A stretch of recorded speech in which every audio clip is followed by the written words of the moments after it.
All right, thank you, everyone. Welcome to our work session for, I almost said February, but can you believe it's March 4th already? We are here and we'll start as we usually do with our board and commission interviews. Tonight, we have one interview for the library board, and that would be with Allison Bentz DeWald. Are you here? Hi, Allison. Sorry, I didn't, come on, you're going to come up here to the microphone. Don't worry, we're going to make this really easy for you. Yeah, so it's green now. Okay, so all we're going to ask you to do is explain why you'd like to be on the library board briefly and what skills you think you might bring to it. Okay. I think it's important to support our local libraries as far Okay, as. I'm going to ask you to speak up just a little bit Sorry. because we have to record and people are on Zoom and whatever. Thank Sounds you. good. Is that Now better? that's great. Okay. Perfect. I think it's important to support our local libraries through it makes our community strong, supports our free society. My past experience on boards include secretary of Metro Ridge Figure Skating Club. And I was a board member on the lab school, Mr. Local Preschool in Kirkwood. I did a lot of policy work with them as well as upgrading bylaws and making sure that we are consistent with our goals and our objectives and our philosophies. And I think that's important to maintain. Excellent. Any questions? Hi, I'm Jamie. Hi, Jamie. I am curious to know your position on banning books.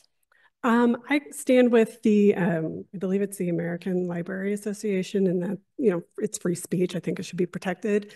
There can be some hard decisions, but I think that we need to take out our personal prejudices with that and maintain free access to any resource that a librarian feels is necessary for a library.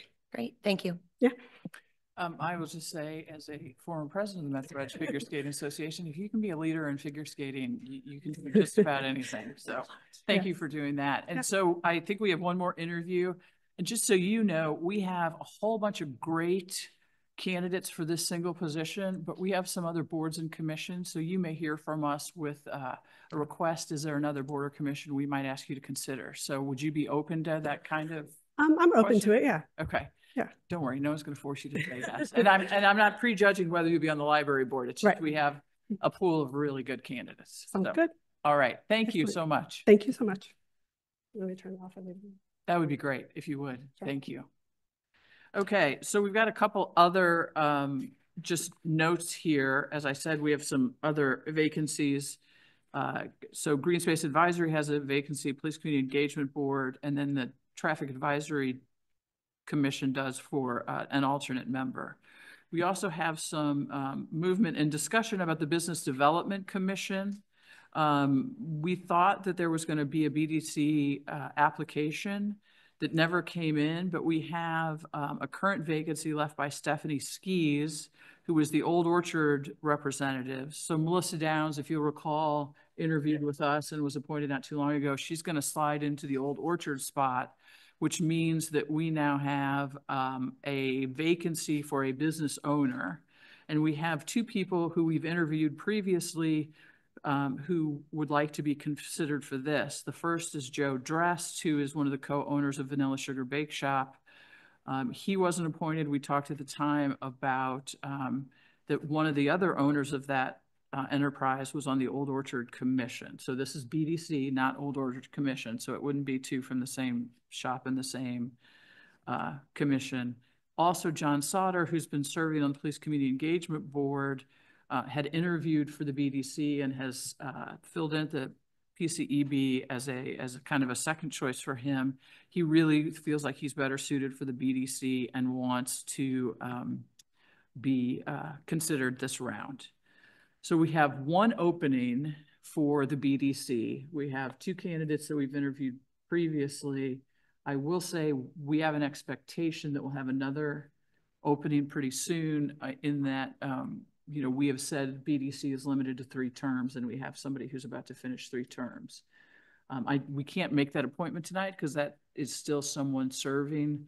But if the council is amenable, we can appoint one of either John or Joe now and hold that appointment when we confirm that there is another vacancy, which we expect within the next month. I think we'll get an appointment. He's coming off of the PCB. Yeah, I actually should start with the, I forgot that I was supposed to start with the liaison. I apologize. No What would you like to say first? Yeah, I think both candidates are qualified. So yeah, go ahead. I think let's choose one to fill in right now and then hold the other one in the wing. Okay. Okay, Emerson, so you, yeah. Yeah, so there's 2 positions now for the PCD, 3. That would be, so we still have our medical opening, and we have a resident member vacancy. And this would create another. Yeah, yeah.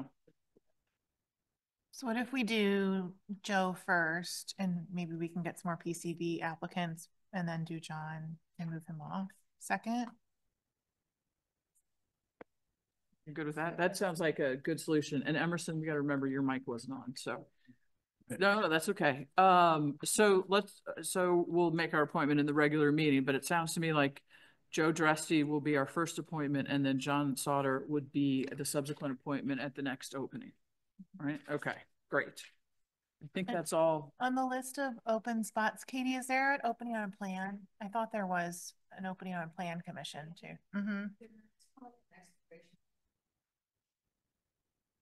Oh, okay. I'm gonna double check with the chair because I thought someone had in the last couple months. Okay, I'll confirm. All right, why don't we do our mayor and council city manager updates? So Jamie, we'll start with you. Thank you, Madam Mayor.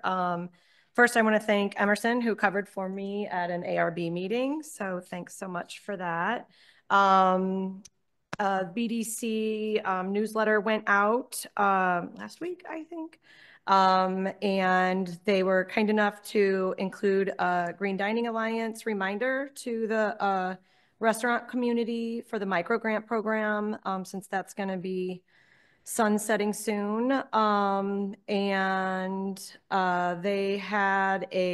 They're doing like a subcommittee of a casual business community kind of meeting to kind of come together and make some plans for the restaurants and stores that want to participate in things like 314 marketing for 314 day and that sort of thing. Tiara has been amazing in helping to make some of these ideas real life. So thank you for that. And the business renewals, I'll say you can do them traditionally via paper or digitally via Blue Dot, which is really exciting to offer to as we start to digitize and move online a little more our processes. They're also working on their priorities. Last week, I was able to host a Cool Cities STL pop-up here in our chambers, and it was really well attended by 11 different municipalities, including the city and the county. Dr. Peoples, Mayor Arnold, Sean Finnegan, all were incredible panelists, and it really got I think a good conversation going regionally. The next one is going to be in Clayton at the beginning of April, and they're going to be talking about benchmarking. And also thanks to Katie, Tiara, and Jonathan for the day of assistance there. That's all. Great. David, I'm going to go ahead and let you go next, since you'd usually be sitting right here next to me. Nothing for me, Madam Mayor. Thank you. All right, that was short and sweet. Pam? Same. Good. All right, Emerson? Same for me, nothing today. Both Green Space and Plan Commission met last night. For Green Space, the first kind of eco-ed talk of the year is tomorrow night, 7 p.m. at the library. It is Worms at Work. So that should be a good talk. They have 6 eco-ed sessions scheduled. Green Space is doing 3, sustainability is doing 3 over the next, through October. So not every month, but over the next few months. So that's exciting. They were working on their budget and should be sending that over soon for the boards and commission budget. I think the big topic coming out of Green Space from that meeting is dark skies. There's a push to get something together from Green Space and probably partnering with sustainability to get to council on some proposed ordinances, changes, things like that for us to kind of look at. So we can look for that in the future and see how we want to how we want to use their expertise on that and how we want to kind of guide that. Plan Commission had CUP hearing, conditional use permit hearings for Betty's Books, who's moving from Old Orchard to Crossroads. That's exciting. And also Webster Presbyterian is doing a project at their church. And then the other one was KBC, which is not coming to council because that was kind of the last step in that project. So their final site plan was approved last night as well. And that budget is complete and was sent off today. So I think that is it for my two. All right, great. You? I have nothing to add there. No, ma'am. Katie? All right, I just have a couple of things. You all received from me a draft of a letter to go to our federal elected officials. And this stemmed from a meeting with the executive board of the Muni League. And so there are a couple people there who wanted to join us in potentially a letter to explain what essentially the chaos in Washington means for our local funding streams, our projects, and our ability to plan for the future. So if you all are okay with it, since you've seen that, I will now distribute to a few other municipalities to see if we can get additional signatures on that letter rather than just Webster Groves. And David, I did email you a copy, so hopefully you found it. We have another, Marie turned around very quickly, and I appreciate that, letter to Representative Bell, also about national funding priorities. We were asked to support Missourians for responsible transit. I just wanted to, there wasn't a world and I thought in which I thought we would not sign on to something like that, but I just wanted to mention it here as well. We may send a second one from council if you all are okay with doing that as well. Okay. All right. Heart of the Community Awards are April 25th. That's a Friday night. Please mark your calendar. I have received a couple of suggestions for Citizen of the Year. I'm going to say council nominations for that are going to close this week, and then we're going to have to pick somebody. So if you have an idea about someone, please send that to me this week. Traffic Advisory met. They're working on their plan for next fiscal year, but they are also trying to get moving on a speaker series, which they are coordinating with the State Safe Streets Task Force so that they're working in tandem rather than independently. All right, I think that brings us to our topics. And so I will ask Sam Dobson, who is an intern with the Plan Department and also a master's student in the master's program for public policy and public administration at the University of Missouri, St. Louis. And I am not even going to preview your talk, Sam, because you get to do the whole thing. But thank you. I will just, before we get moving, thank you. This is a topic we've talked about a lot without the attendant data, and it's really nice to see the data. So please, when you're ready. Thank you. And good evening, Council. Am I speaking up loud enough? Yeah, you're good. You can tilt that a little higher too, if that makes it easier for you. There you go. Okay. Good evening, everyone. My name is Sam Dobson, and I'm here to talk about my research on total home demolition and subsequent new construction here in Webster Groves. I am currently a master's student in the Public Policy Administration program at UMSL, but not for much longer. I will be graduating this May and hope to soon start my career in city planning and community development. So for the past several months, I have been interning here at the City of Webster Groves in the Planning and Development Department, working on this special applied project, analyzing home demolition trends and following new construction. Oh. Hold on, sorry, let me find my mouse here. I got it. So why am I doing this? I actually can move ahead. Why study residential demolitions? Well, partially to fulfill a degree requirement for me and help me with my own research that I'm interested in. But also this was a topic of interest here in Webster Groves. And it's a hot topic, not only in this community, but across the region and across the country in communities with aging housing stocks.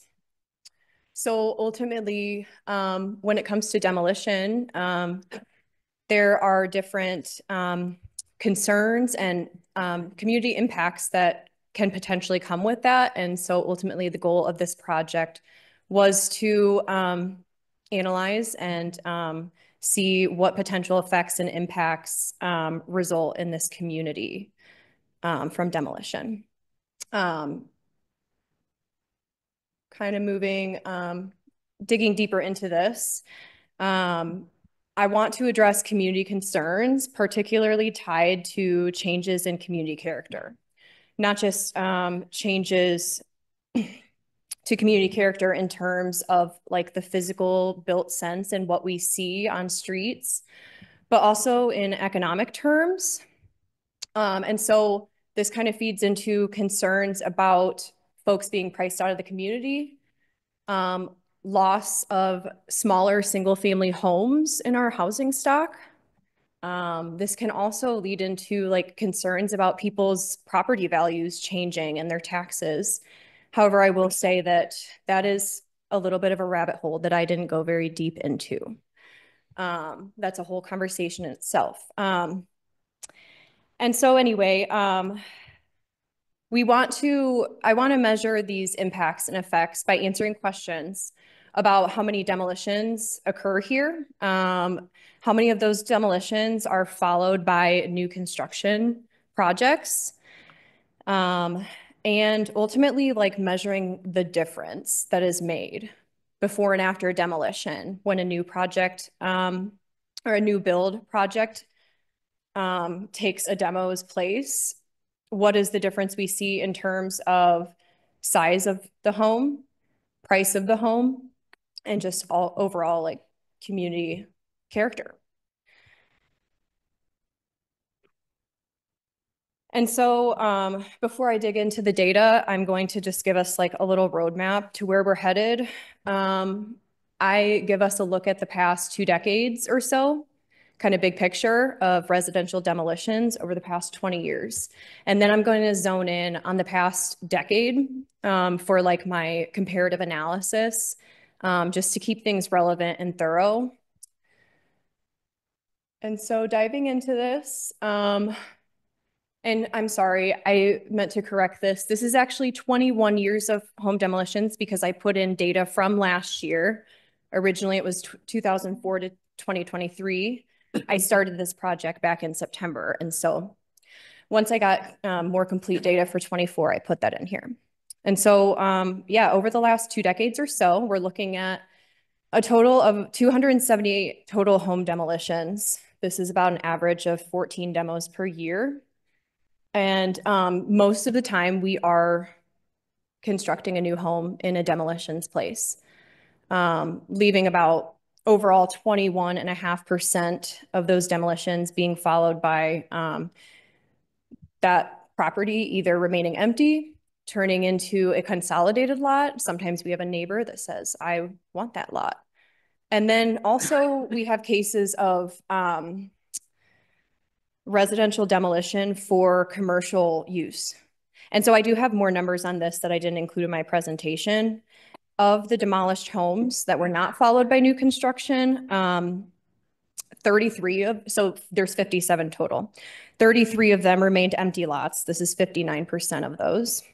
6 of them became consolidated lots. That's around 10%. And 17 of those demos were for commercial use. So some of them were for Webster University or senior living centers, things like that in the community. A lot of the demos for commercial uses took place in the first decade, or like 2004 to 2013. Just to note that. Moving right along, this is us looking at an annual count year by year of those demolitions. And so we can see that like the first decade, we had less demolitions. They definitely increased in this past decade. And kind of just, when we look at this, we can see how things that are going on in the world, like the financial crisis of 2008 and 2009 kind of might have impacted this. And then COVID, for instance, people were building less during these times. And I also mapped out these locations that have taken place over the past 2 decades or so using ArcGIS.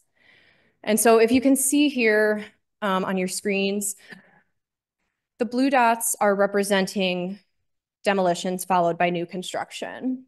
And the red dots are representing demolition only. So those could be vacant lots now or consolidated or commercial use. We see that there's like a strong concentration kind of in the north central and northwestern parts of Webster. And let me get my pointer out here. I'm going to look at this screen because I think hopefully most of all of us can see it. But oh, it does. I don't think it actually goes on my screen. That's okay. Well, so like the north central cluster there, that's near Deer Creek, which I've been informed that's floodplain area, and in many cases, a home that was demo could not be rebuilt, for instance. And then also we have like, it's where a lot of our kind of older homes, more like smaller single family homes are located as well.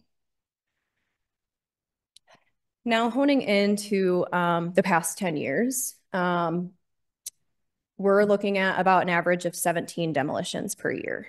So again, for the whole 20 years, it was an average of 14 demolitions per year. The first decade, we had an average of about 10 demolitions per year.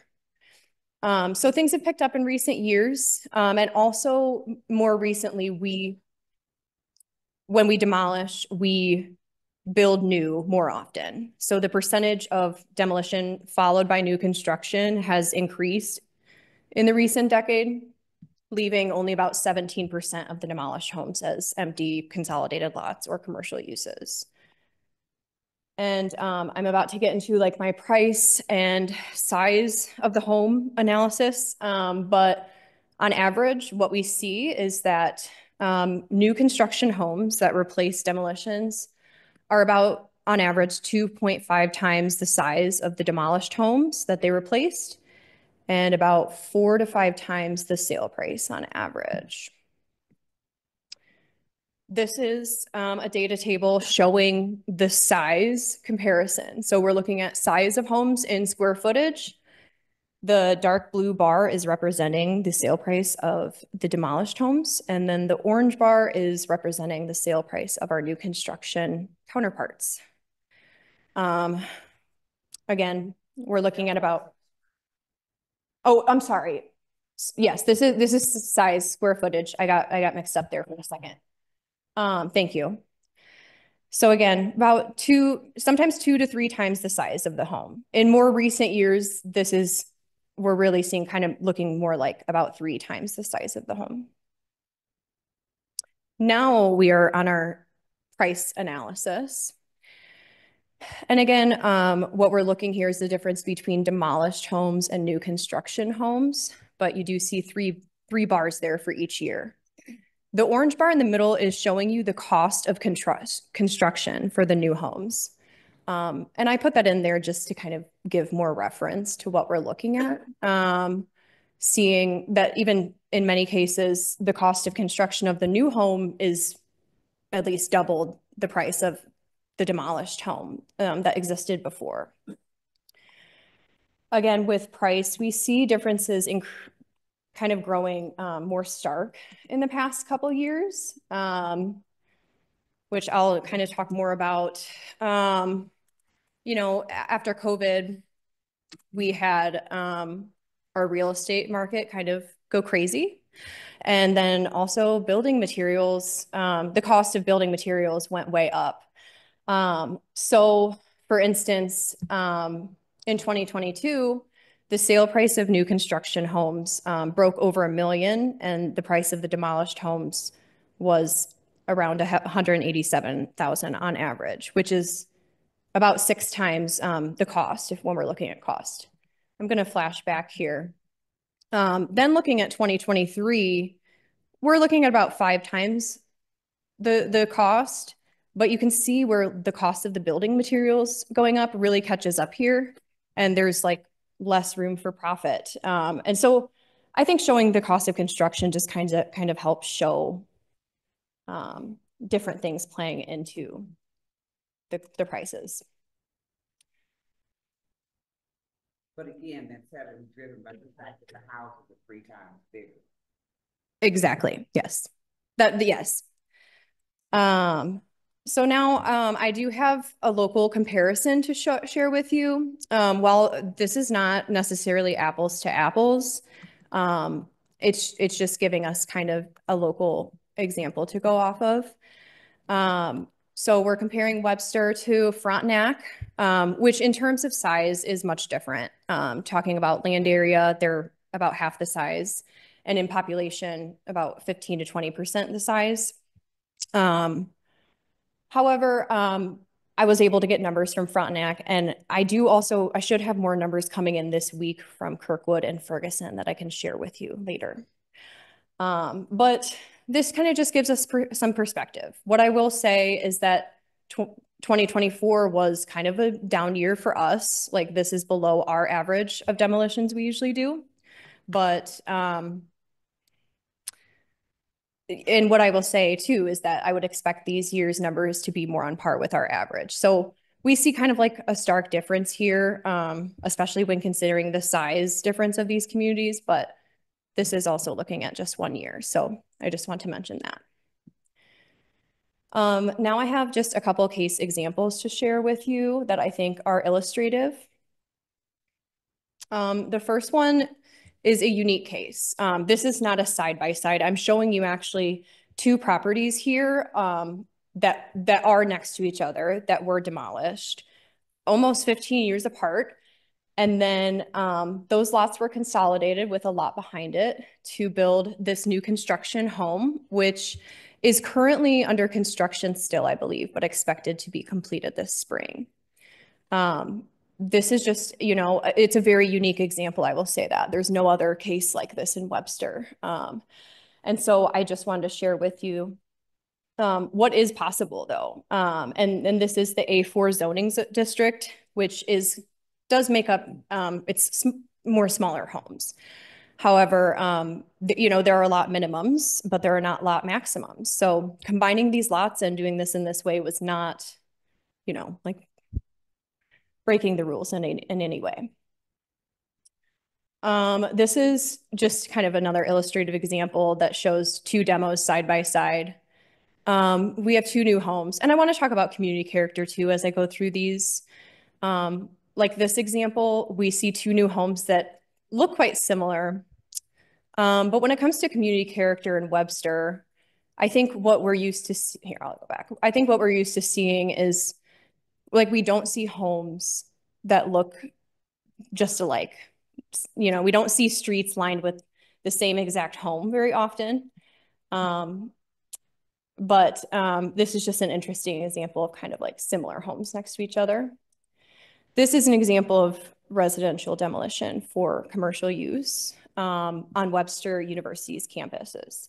So they had already purchased, I show in the top left corner, there's a home on either side here of this like driveway road.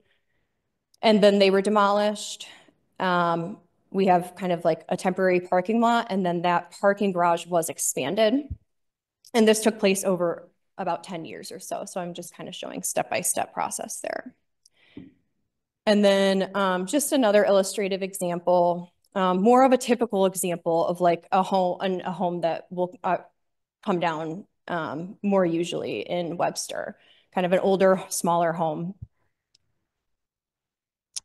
Another kind of more typical example, somewhat of a modest example, but an interesting one. Our planning director pointed out to me that this home is a Lustron home, which was built to last, built to withstand lightning strike.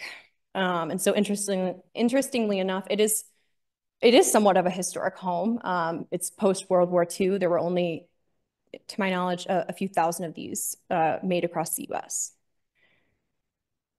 This is my last example, and I just think it exemplifies not only maintaining the character of your house, but, you know, community character. This person really did love their home. And I think it's beautiful. So now I want to kind of move on to where my conclusions are and my recommendations. And before I talk about my recommendations, I just want to say that overall, like what I'm seeing with Webster's trends is that they're not particularly concerning as far as the rate of demolition goes. But what we are seeing is that the homes we tear down are smaller homes. They are more affordable homes. And slowly but surely, as we remove them from our housing stock, we may be chipping away at the city's more affordable homes. And so that kind of helped to inform my analysis. And also just keeping in mind that, you know, demolition is a necessary practice. It does have to occur.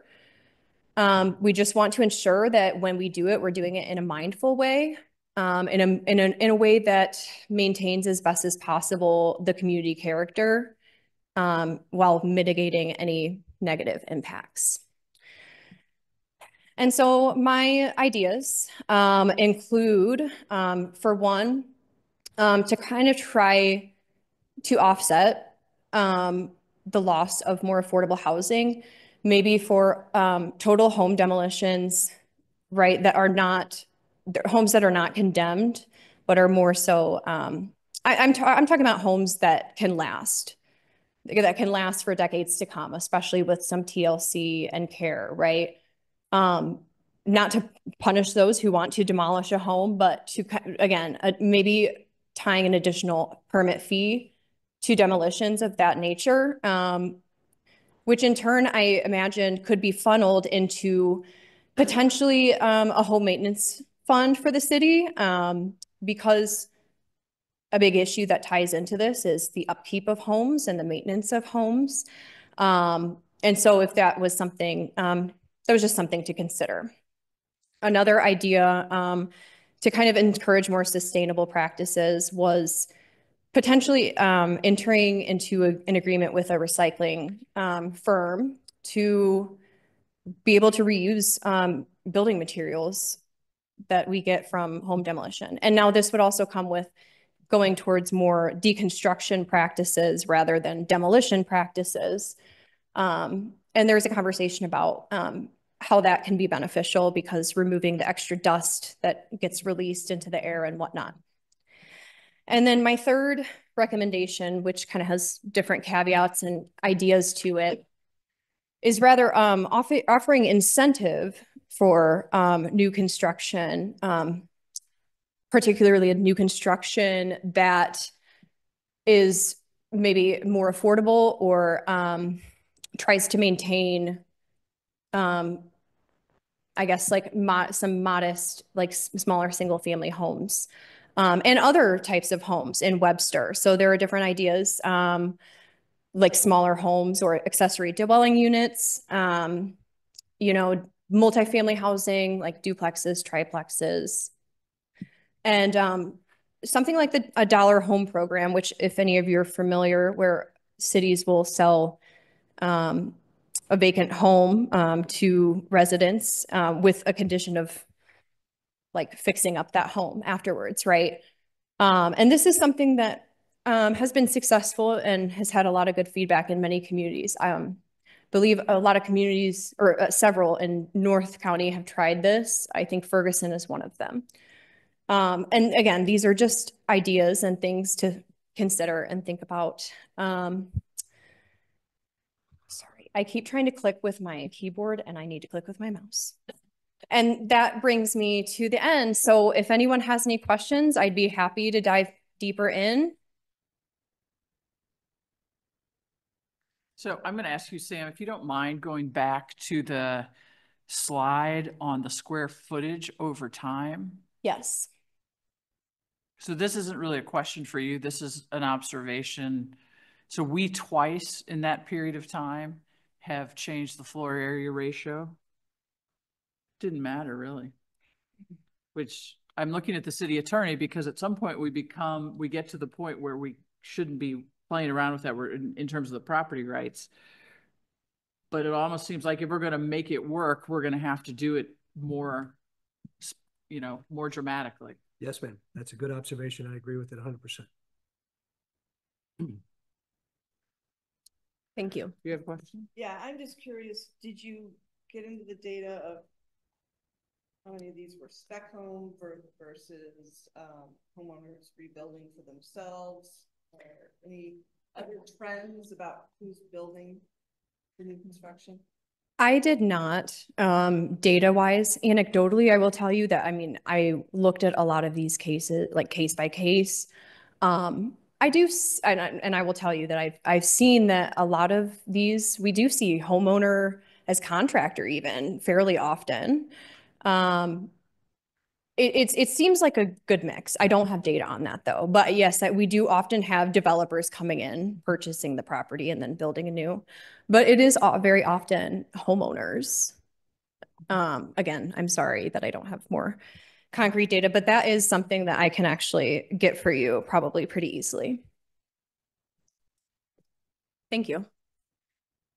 I'm curious to know, and thank you, Sam, this is all really good food for thought. Are your recommendations, are there examples of these suggestions working to curb the oversized builds and like that, we can understand or look to? Yeah, absolutely. I think there's lots of examples of these kind of everywhere right now, but it's interesting because a lot of the ways that communities, especially like local governments, are dealing with these are not necessarily introducing some new program or policy that is more easy for me to find, but building things into the ordinances and codes that make small changes which allow, however, yes, I know that here in St. Louis City, a pilot program was actually launched last summer. And so it's fairly new, but what they're trying to do with that is encourage and prioritize missing middle housing and more affordable housing, new construction projects. There's that. Again, I have like in local municipalities around St. Louis with some of the like the Dollar Home Program. We have examples here in St. Louis of that, and all around the country too. I think Detroit is a big city that has been that has worked very well for them there. I'm pretty sure. As far as the sustainable policy goes, I know Chicago has a really cool program that they introduced. That's like a points program where they have these sustainable policies that they want both demolition and new construction practices to abide by.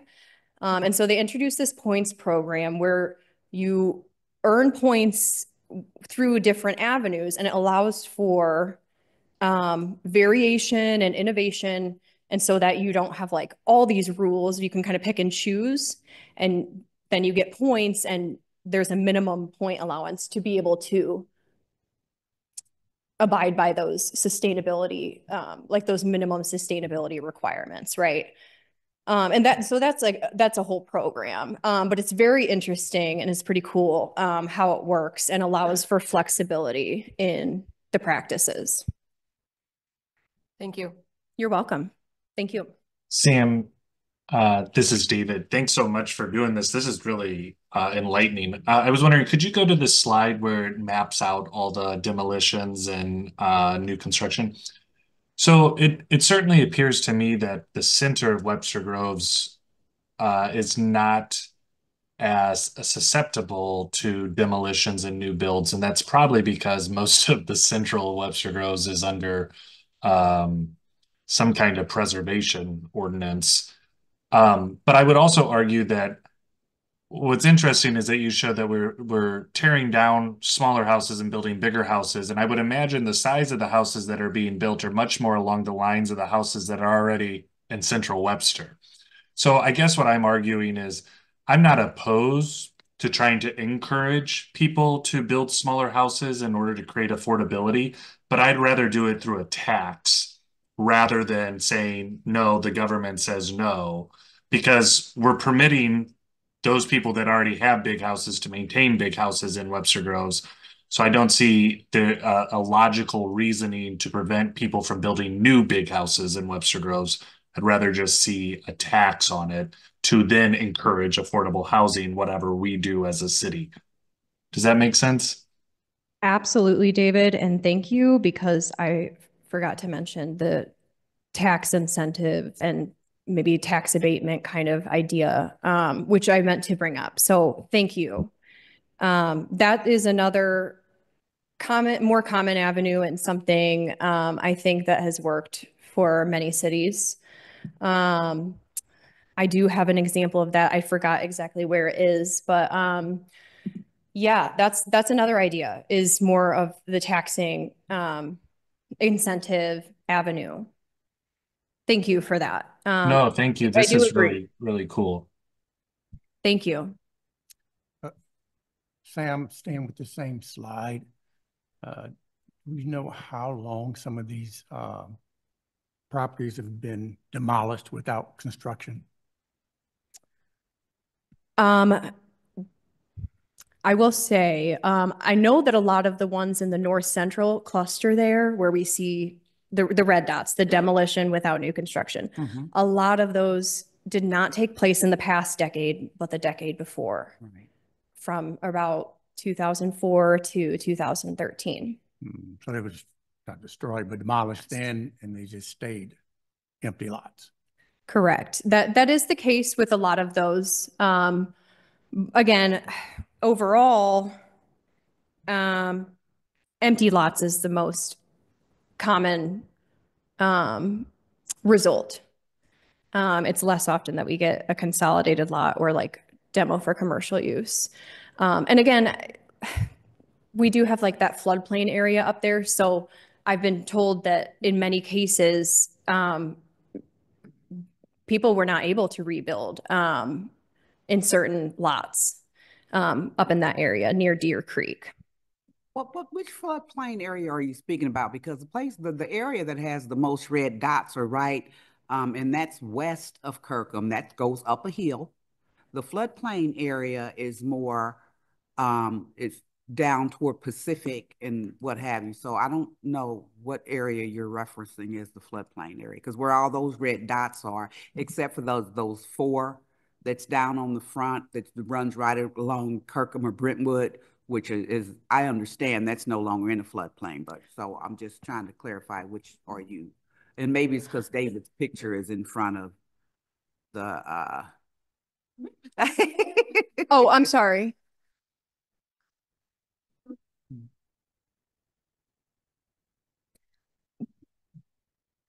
Yeah, so Deer Creek and right over there, you know, Oh, I'm okay. Yes. Well, okay. So I know that, and I don't have the floodplain map in front of me, but I know that there are areas along Deer Creek, up here as well. And again, kind of that are impacted by the floodplain. I wish I had like an overlay map to put the floodplain in there, but I do Yeah, not. I think what Karen's suggesting is a good idea for you, Sam, is to take a look at that floodplain map.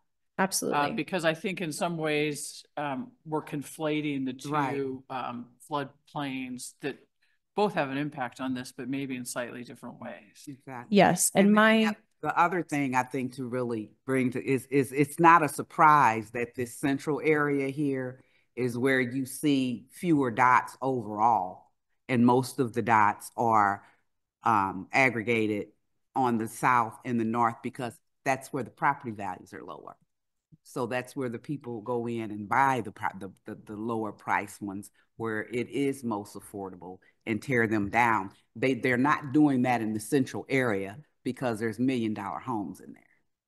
yes. Yeah, absolutely. And that's not, I'm sorry, I was trying to rush and I don't know if, I'm sorry. But I did want to note that the central area has been largely unaffected, as we can see, by these trends.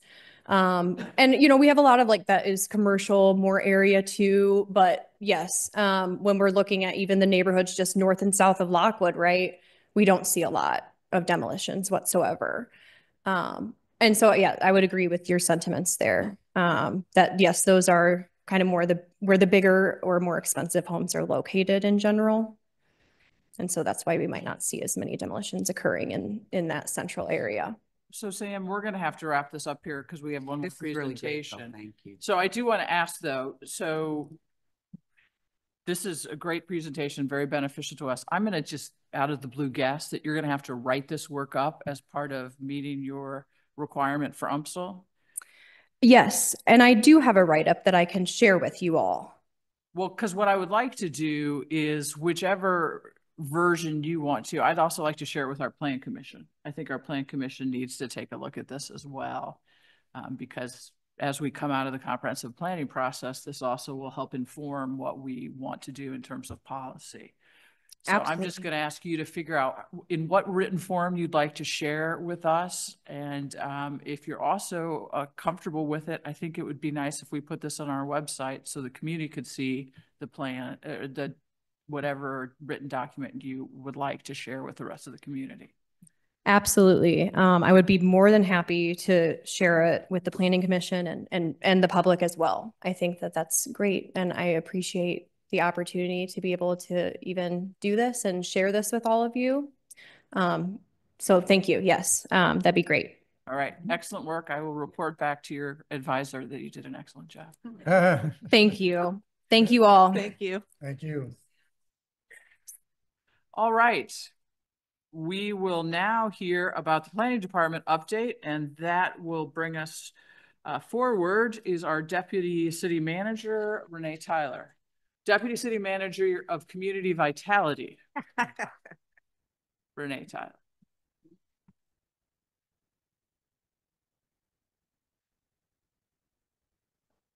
Good evening. Can you hear me? Yes, ma'am.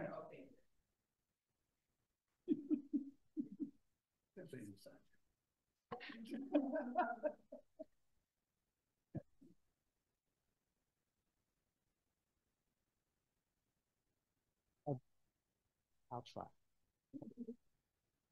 Okay. All right. Thank you all very much for having me here today. It's really exciting to give an update on the planning department and just let you all know what we're doing. And first and foremost, to say thank you for the support that you have afforded us. I am presenting this. My name is Renee Tyler, Deputy City Manager for Community Vitality, and input was also provided by our new Planning Director, Elliot Leapson. If you have not met Elliot right here. He is almost 3 weeks old. Welcome, Elliot. Welcome. So tonight we're going to talk about a couple of things. And I'm going to highlight the accomplishments that we've made in planning, as well as highlight some of the barriers that we have overcome. Our accomplishments that we're going to look at include investing in the planning team, improvement in the inspection process, improved customer service, our flood buyout program, demolition of city-identified properties, navigating the November 2024 flood event, and the 2025 comprehensive plan. As you all are well aware, we had technical barriers that were presented by Magnet, quite frankly, user error in some instances, and just not understanding staffing shortages, a backlog of inspections which were created by our staff shortages, and slow follow-up response to our citizens and residents. We started off by reinvesting in the planning team. As you all are aware, we lost about 55% of staff due to retirements, medical, FMLA, and resignations. The first question was, what do we do? So we engaged Shockley Consultant to look at our staff. They sat down and interviewed each person, got a feel for what they felt were issues, barriers, concerns, and things that were hindering them from doing their jobs. We also sat with Shockley, and they reviewed the process and procedures that we had in place. The results were the creation of a 30, 60, 90, and 120-day plan to address immediate inefficiencies, to stabilize our staff. We wanted to reduce the backlog and set the groundwork for our long-term improvements. Currently, we have implemented strategy that was recommended by Shockley that included the reduction of inspection backlog using contract inspectors. Council was kind enough to allow us to engage with SafeBuilt, which is a national firm that specializes in providing planning assistance to municipalities and corporate entities. We also streamlined our customer service and work processing. We began to prioritize and streamline the workload for the department. We developed standardized operating procedures for the department. We actually have been assisted by our new hire in HR, and that is one of her specialties, is to help work on SOPs. We wanted to create a better onboarding process for our staff. We also focused on our staffing. As I said, we contracted with SafeBuilt to address building inspection issues and backlogs. We also verified and updated our job descriptions. We wanted to make certain that our existing positions reflected what our people are doing. We focused also on training. Onboard and training contract inspectors, as well as any new hires, to help to establish procedures for their process and what they were doing. We document institutionalized knowledge and offboard staff leaving the department. The loss of institutionalized knowledge really hit us. We had one person that retired. She had 30+ years of experience that walked out the door. As you can imagine, that totally put us in a tailspin. She gave us a 2-week notice, which was her right, but all that knowledge walked out the door. So we are doing a better job of capturing. We're also developing processes that will streamline and make sure that we have a consistency across the platform for what we're doing. We are also doing cross-training because what we recognized, as you will know, loss of institutional knowledge and no cross-training will put you into a tailspin and bring you to a grinding halt. So this has been a major focus to make sure that staff is cross-trained, not only with planning, but we are also doing cross-training outside of the department with other key personnel that interact and interface with planning. We also established a weekly recurring staff meeting protocol where we reevaluate the frequency of what's going on with our staff. This is performed by management along with Dr. Peoples. We looked at our operational and process improvements. One of the first things that we did was we suspended fence inspections. They are driven only by complaints. We also suspended drywall inspections. They are only done unless necessary. Magnet, we have started an all-staff training. Today was the first day. We will be doing training on Magnet for the next 3 Tuesdays in the month of March. We are learning how to do more, build more robust reports, and utilize this instrument to help propel us forward. The results. The results as of right now, our planning staff is at 80%. This is phenomenal. We have brought on board new hires, many of whom you have met, from Elliot, Joel, Tom, Kyle, and our own Takoa Bell was promoted to permit tech. We are currently recruiting for 2 positions, administrative coordinator and one more code enforcement officer. Once we are hired those 2 people, we will be fully staffed. We have I want to talk about the improvement in our inspection process. No longer are we giving blocks of time like the cable guy. We're giving dedicated times for people to expect, and there is a 15 or 20-minute delay on each side, but people know what time our inspectors are going to arrive. It's no longer 8 to 12 and you have to hang out at the house. That's been a really good thing, and we've gotten great feedback for that. Our customers are not required to wait hours. Our appointments are scheduled to allow time for overruns. Again, customer oriented. We're using safe-built staff, and this is allowing us to handle the commercial inspections, which we are not equipped to do. These are larger commercial construction projects, and these guys, our safe-built person goes out, he handles it, and it does not put a damper on our ongoing residential inspections. And what you may or may not know, and oftentimes with the commercial inspections, people are out there all day.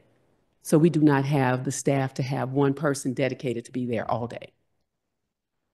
Other things that happened beginning December 3rd, 2024, as you are aware, planning started closing on Tuesdays. We closed on Tuesdays to catch up on the backlog, to better manage our high volume of voicemails. Our staff fields approximately 120 calls per day. That's in addition to meeting with people, that's in addition to plan review, that's in addition to just being stopped at the window. Our staff has also been authorized, they were authorized to work 3 Saturdays in November, and the result of that was 12 boxes of documents were scanned and shredded. We are ongoing. That is something we will continue to do as we inventory our backlog of files that are upstairs in the attic. We're trying to clean that out. We need to be more environmentally friendly, and we have to figure out a better way to store our records. In November and December, inspections were performed on Saturdays to clear up inspection backlog.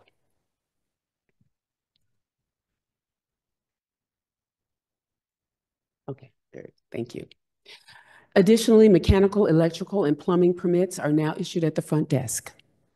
Phone messages are returned within 24 to 48 hours, and a contract inspector was hired with building inspections beginning in February to focus on commercial and residential inspections. He's been with us for 3, going into 4 weeks, and he has performed over 200 inspections. Magnet training, as I said, rolled out effective today. Something that we're very, very proud of is the status of our flood buyout program. As many of you are aware, 834 North Forest was purchased on December 27th, and that property was demolished on February 27th. That was last Thursday. 844 East Pacific, we received an offer on Friday. The offer was presented to the owner. She has signed off. We are now taking steps to close on that property. We also have 3 houses that council had approved for demolition under contract. We are currently undergoing asbestos and environmental review. We plan to have those houses torn down within the next 2 months. We also navigated the November 2024 flood event. I am really proud to say that we completed 280 construction and occupancy inspections during the period of November 8th through November 14th. During that period, we were also shepherding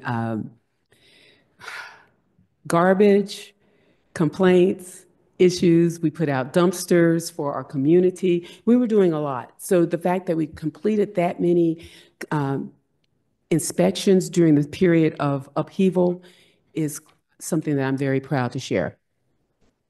We mailed letters to 55 properties that had been affected by the flood.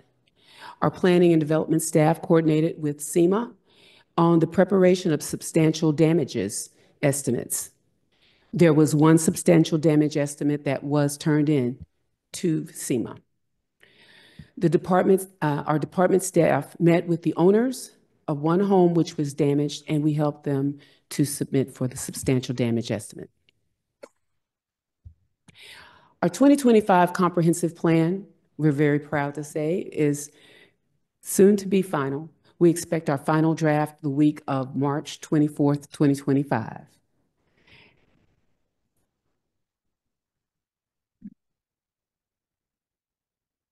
That brings us to now. What are our goals for our staff? We want to continue to build our succession planning.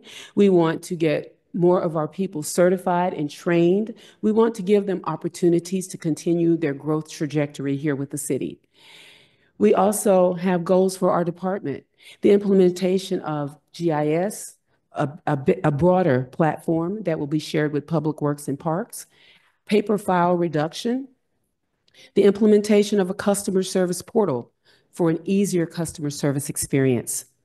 And last but not least, we would like to work with the boards and commissions to evaluate current processes of review to determine areas that we can streamline.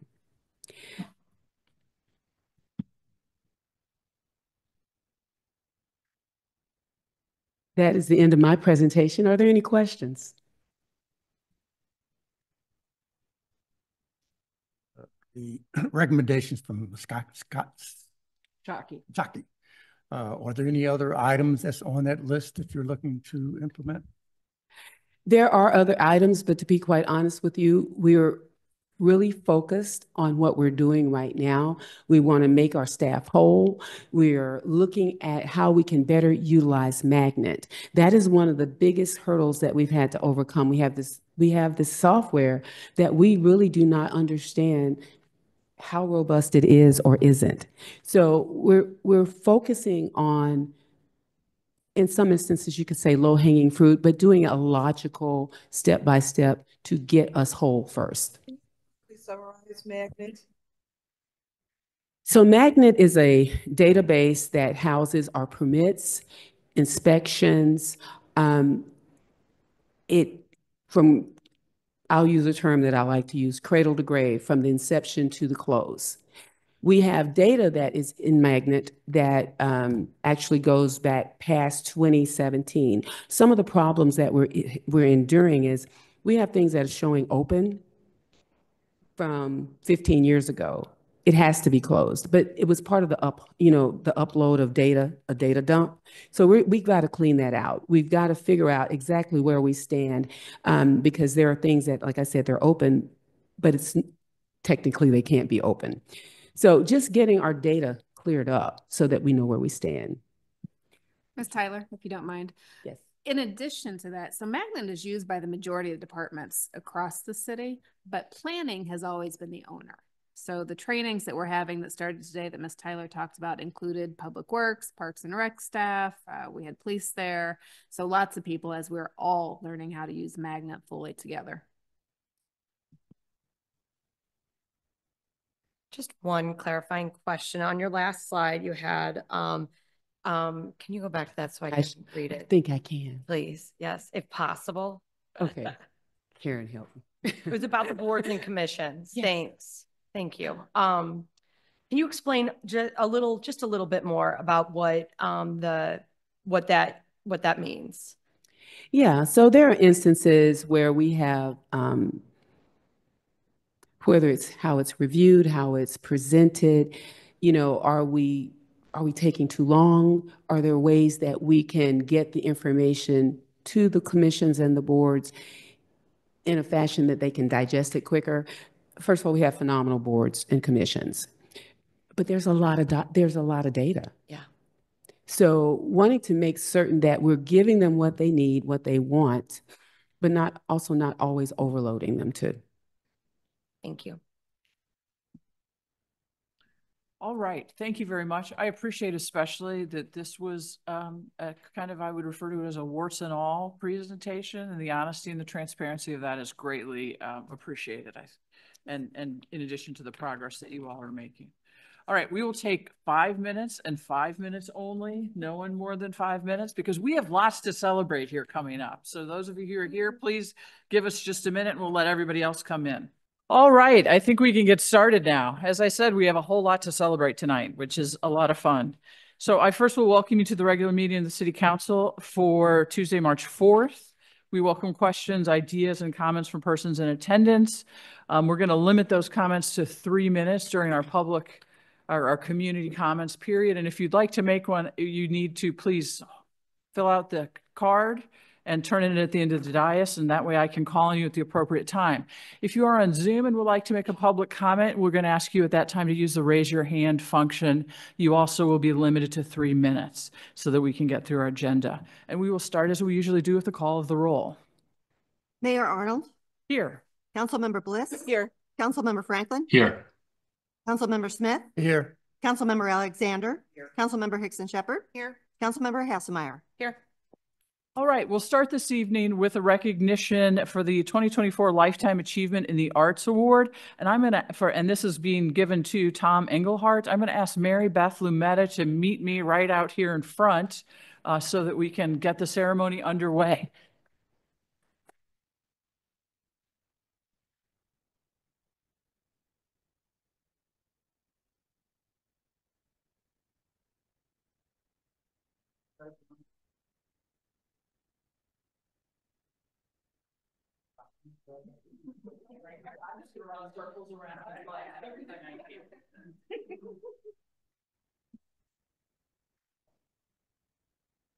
Have we got it to work? We do. All right, so I'll read the proclamation. And just for those of you who are here, we have some of the work that has appeared, I think, both in the Post-Dispatch and in syndication. And this poster will be outside in the hallway after the meeting, so people can take a look then as well as you're coming and going. Somehow I don't think all of you are going to stay with us to the bitter end of the council meeting. But I'm very pleased to read this proclamation on behalf of the City Council. It says, whereas the Webster Groves Arts Commission is posthumously recognizing editorial cartoonist Tom Engelhardt with the Lifetime Achievement Award. Excuse me, let me do that again. The 2024 Lifetime Achievement in the Arts Award. And whereas Tom is a lifelong learner, his education included St. Louis University High School, art studies in St. Louis at the Music and Arts College, and the University of Denver. After serving in the U.S. Air Force, he studied at Oxford University's Ruskin School of Art and at the School of Visual Arts in New York. And whereas Tom also had a lifelong affiliation with print media, at 12, he sold the St. Louis Post-Dispatch on the corner of Chippewa and Brannan. He spent 35 years as the editorial cartoonist with the St. Louis Post-Dispatch and several years as a syndicated cartoonist. And he was the author of 4 books, 4 Turbulent Decades, A Cartoon History of America, 1962 to 2001, from the pen of Tom Engelhardt. And whereas Tom was inspired by the works of editorial political cartoonist Daniel Fitzpatrick of the St. Louis Post-Dispatch and Herb Block of the Post, Tom's editorial cartoons covered one-time edgy and impactful topics over several decades. His topics included the assassination of President Kennedy and September 11th. His life's work reflected humor and purpose in what he called New Deal liberalism. And whereas Tom leaves a rich legacy in having lived a joyful life, he was Kath's loving husband, the beloved father of Mary Beth, Carol, Christine, and Mark, as well as a beloved grandfather. In addition to his family legacy, his print legacy is housed at the State Historical Society of Missouri, to which he and his family donated more than 8,000 original drawings, documents, and photographs, as well as an oral history in 2010. Now, therefore, I, Laura Arnold, Mayor of the City of Webster Groves, on behalf of the entire City Council, hereby proclaim March 7th, 2025 as Tom Engelhardt Day in the City of Webster Groves.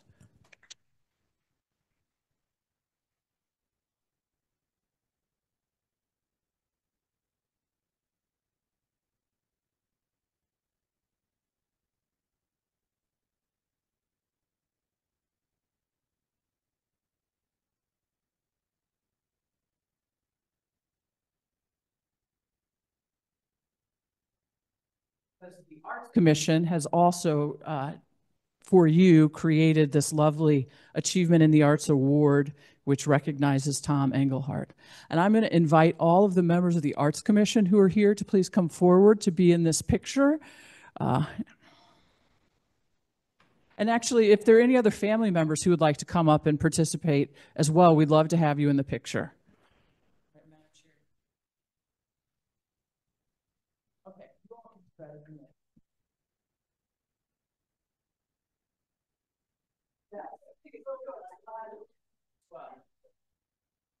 Yeah.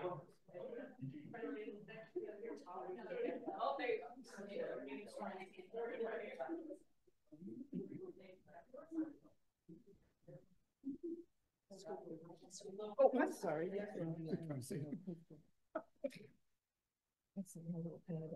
Frame.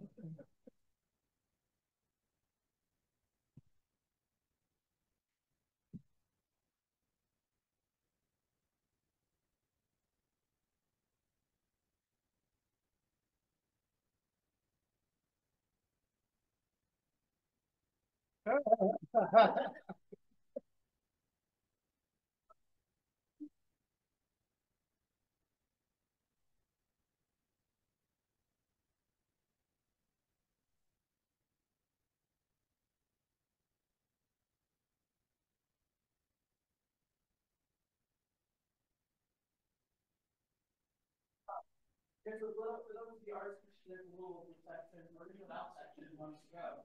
A little reception in the boardroom here. Thank you. I'm sorry, we have to see the meeting, but otherwise you're going to have to. Well, I have to say.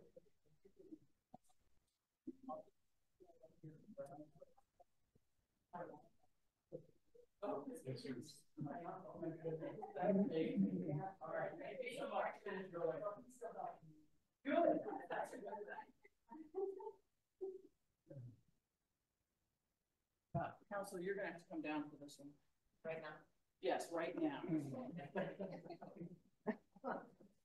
All right, Lieutenant Sergeant, the front of the room.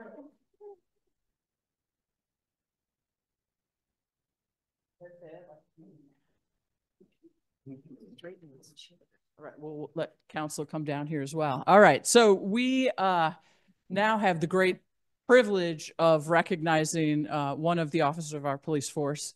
I think I speak for all the council when we say we're very grateful for all the work that all of you do, and appreciate actually how many times I get compliments about how lovely and safe the community is when I have very little, if anything, to do about it. It's really you all, and so thank you for that.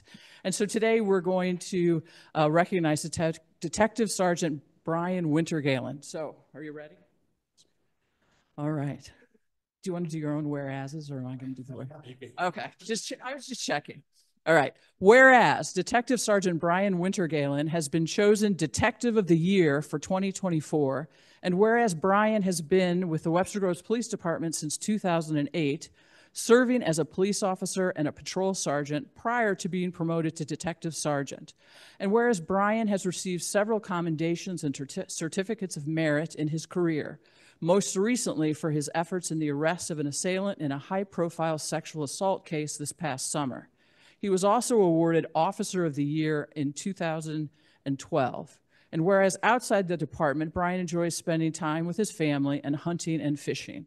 And whereas Brian has demonstrated exemplary leadership skills, a tireless work ethic, high standards of professionalism, and a strong commitment to public safety, he is to be commended for making our community a safer place to live. Now, therefore, I, Laura Arnold, Mayor of the City of Webster Groves, on behalf of the entire City Council, wish to thank and honor Detective Brian Wintergalen for his exemplary service to our community and do hereby proclaim March 14th, 2025 as Brian Wintergalen Day in the City of Webster Groves.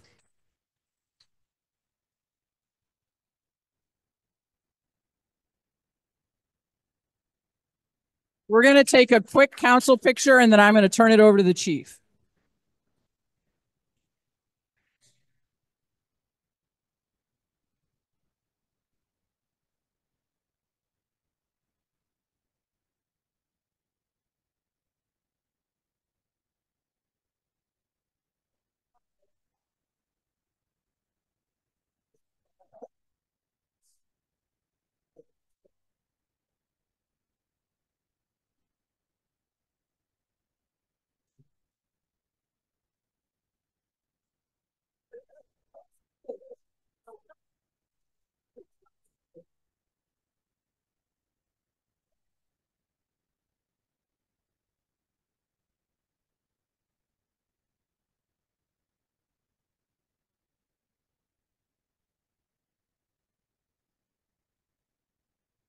Let's see if I can, I always switch from that side. See if I can.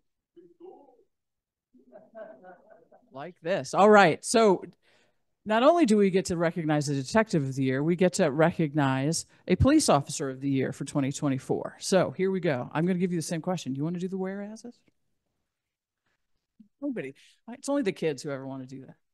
All right. Whereas Police Officer Matthew Dorr has been chosen Police Officer of the Year for 2024. And whereas Matthew has been with the Webster Groves Police Department since 2023 and has been active in the Police Officers Association, helping make connections with the community by planning events such as the Halloween Community Trunk or Treat, and whereas Matthew has demonstrated his abilities as the ultimate professional through his impact on his peers and his efforts at making community connections, his compassion, solid work ethic, and an unwavering commitment to public safety. He is to be commended for making our community a safer place to live. Now, therefore, I, Laura Arnold, Mayor of the City of Webster Groves, on behalf of the entire City Council, wish to thank and honor Police Officer Matthew Dorr for his exemplary service to our community, and do hereby proclaim March 21st, 2025 as Matthew Dorr Day in the City of Webster Groves.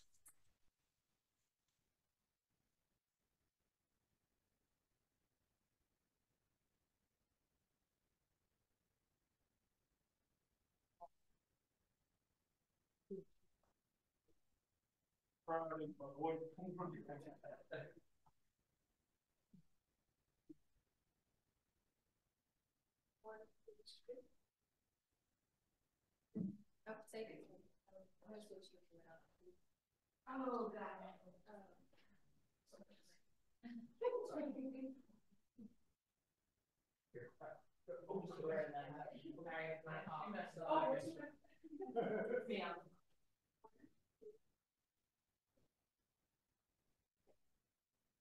All right, it is my pleasure now to hand the microphone to our Chief of Police, Chief Aceves. Come on up, fellas. I'm so proud of both of you guys, and I know our teammates feel the same way. This is a great moment for Webster Groves, for the city of Webster Groves, for the Webster Groves Police Department, and we thank you, council members, mayor, city manager, for allowing us the time up here to recognize this important moment. It's great to see all of the teammates out here. It's great to see the families out here. I love it. These guys are fantastic, and they come to work every day, selfless, giving of themselves to this community, exemplifying the standard that Webster Groves has in its mission statement of excellence in leadership. These guys do it every single day, and I watch them. I watch everything, and you can ask Eric Weimer. I see things all the time. I'm always paying attention, and I see what these gentlemen do, and it's very impressive. If I was a Webster Groves resident, I would feel great about today because these gentlemen do a fantastic job down there.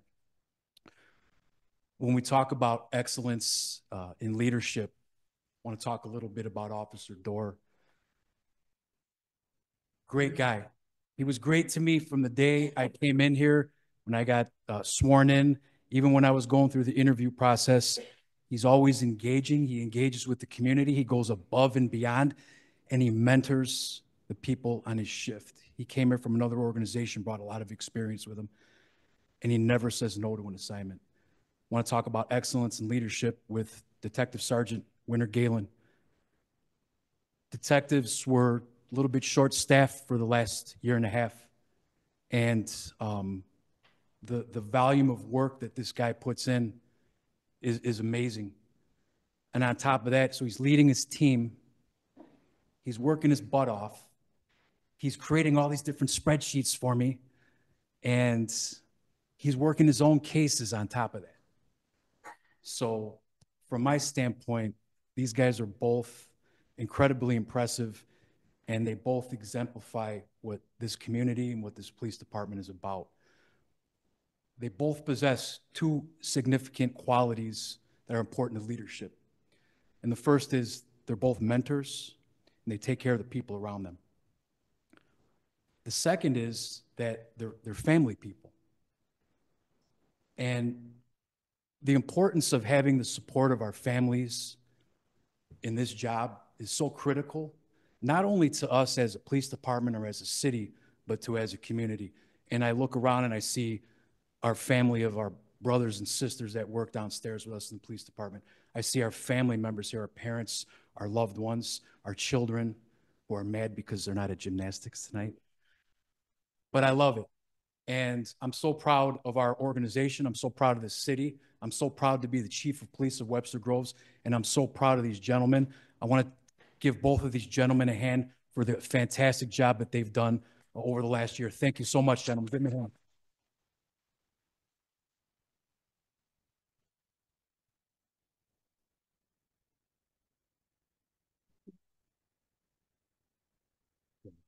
Can we have the families come up so we could take some pictures? Would that be okay with you guys? How do you guys want to do this? One. I'm going to take charge here. Yeah. Okay.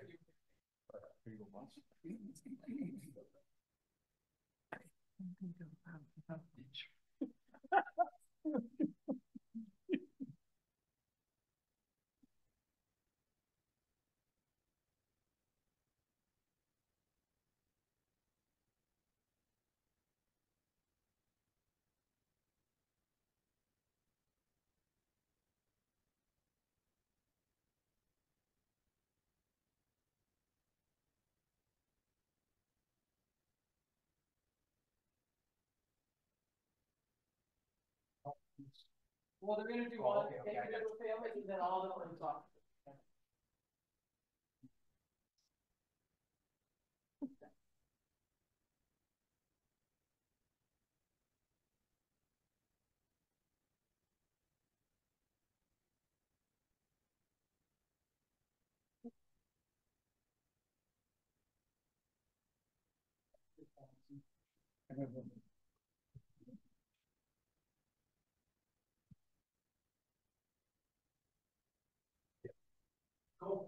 Go by hole. Come on, let's go, everyone, come on.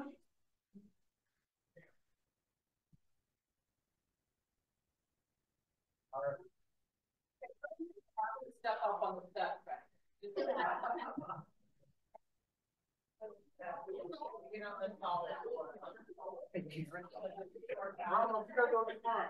You know that step frame will slow down. Sorry.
Fly together. You're right, like Rand. Right.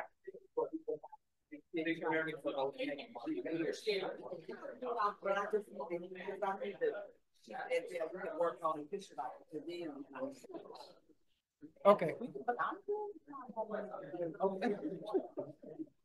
Hey, darn. Hey, how you doing?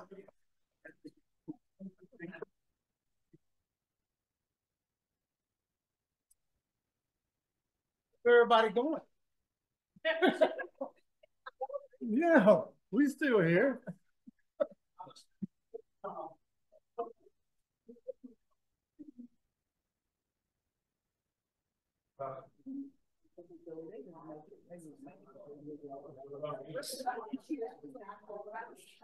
What is the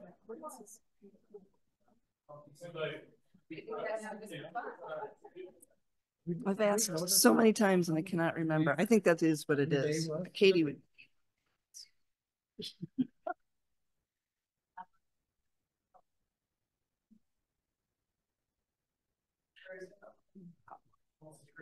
Oh, yeah. All right, we are now to the point in our agenda where we'll have remarks from community and visitors. If there's anyone else besides Dave who wants to make a comment, I'd ask you to fill out a card. If you are on Zoom and you'd like to make a comment, please use the raise your hand function right now. Mr. Buck, please come forward.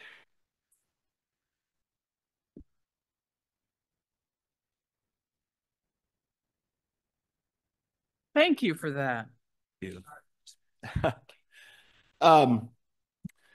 In the spirit of celebration, March is Women History Month. And I'd like to celebrate the most important woman in my history, which is my mom, Virginia Doherty Buck. She was born in Broken and brought up in Broken Arrow, Oklahoma. That's Cherokee country. Broken Arrow means peace to Native Americans, and mom was a peacemaker her entire life. She graduated at the top of her class at the University of Kansas in 1950, graduated and married my dad, and moved to Wichita, which is a town, a city of 400,000 people, a little bit bigger than Webster Groves. Mom never worked for money for a day in her life, but she devoted her entire life to bettering the community of Wichita, Kansas. I can run down the laundry list of things, but she started the Wichita Library, the Art Museum.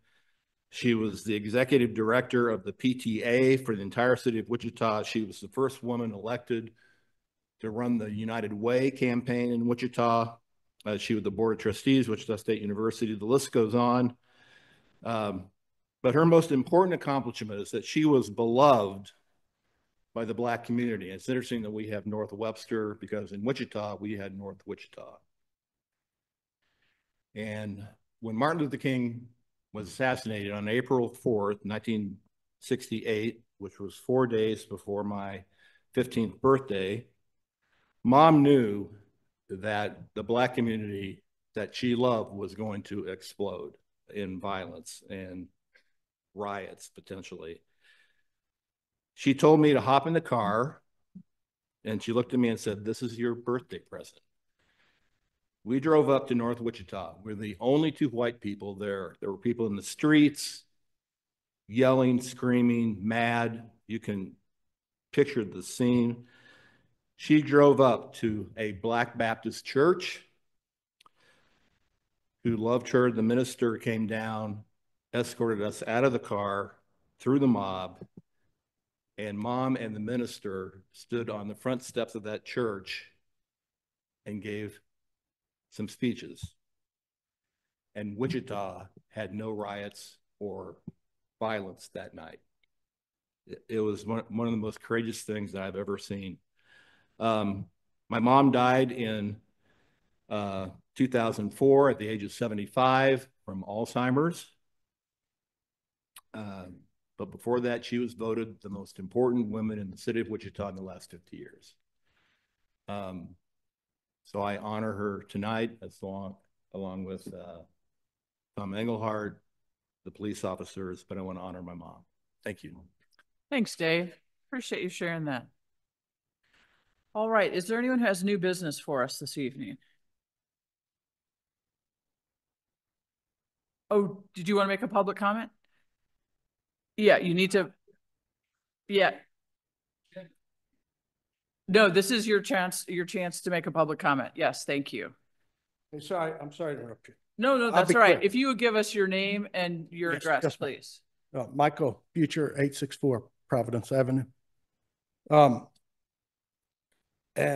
Review just in respect to the stormwater master plan in particular. I'm happy to see that we have Tim Dean and Intuition Logic doing the master plan. First of all, I think that's great. But the little bit I was able to view the master plan, my only comment, hopefully constructive, was I didn't see the word karst sinkholes involved. So I think a master plan would want to address that, given that's particular to Webster geology. In particular, I might point specifically to recommendations from the Missouri Department of Conservation, and perhaps the master plan could add a project with, I'm not sure how it would work with points, but to catalog the karst sinkholes in the area. Mm-hmm. Or that may need to be a separate effort outside of the master plan in the city budget operation. But so I think that'd be a worthwhile effort for the city, and also coming up with recommendations around sinkholes, especially as related to things like construction, pesticide use. Thank you. Great. Thank you very much. All right, we'll check here online. I do not see any hands raised at this time. So I will continue. Now we'll say, is there any new business? All right. Well, then you have provided a great segue, and we will move to a new business. And our first item of business is the Stormwater Master Plan presentation. And I'm going to turn it over to Sanan Apslan, our Director of Public Works.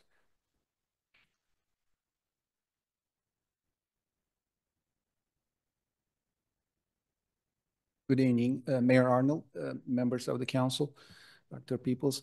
The item before you is an undertaking since about the calendar year 2023, very important for our community, updating a plan that was last completed in 2002, and it is meant to be a guide us through implementation for solving these important stormwater problems in our community.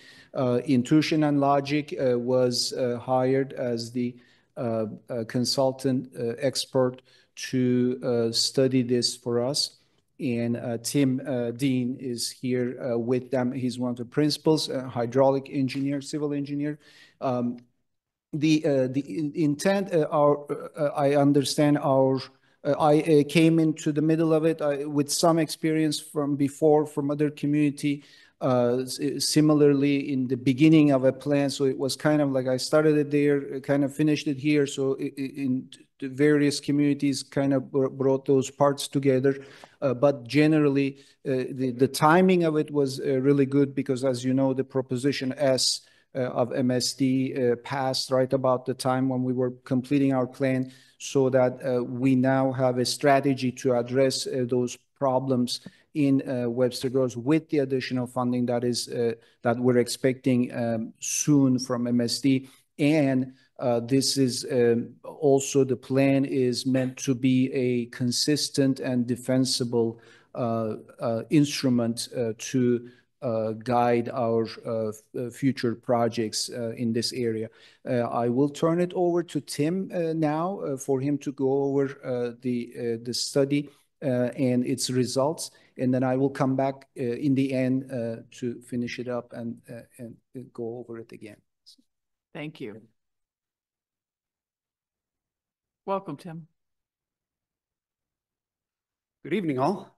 Thank you. It's been a little bit, but we made it. Yeah. Clicker work. Mouse. Perfect.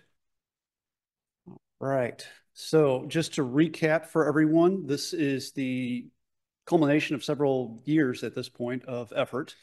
But this was originally envisioned as an extension and update to the city's previous stormwater master planning efforts. Those started in 2002. And this was a continuation of those efforts, updating the master plan and to really develop an implementable CIP program.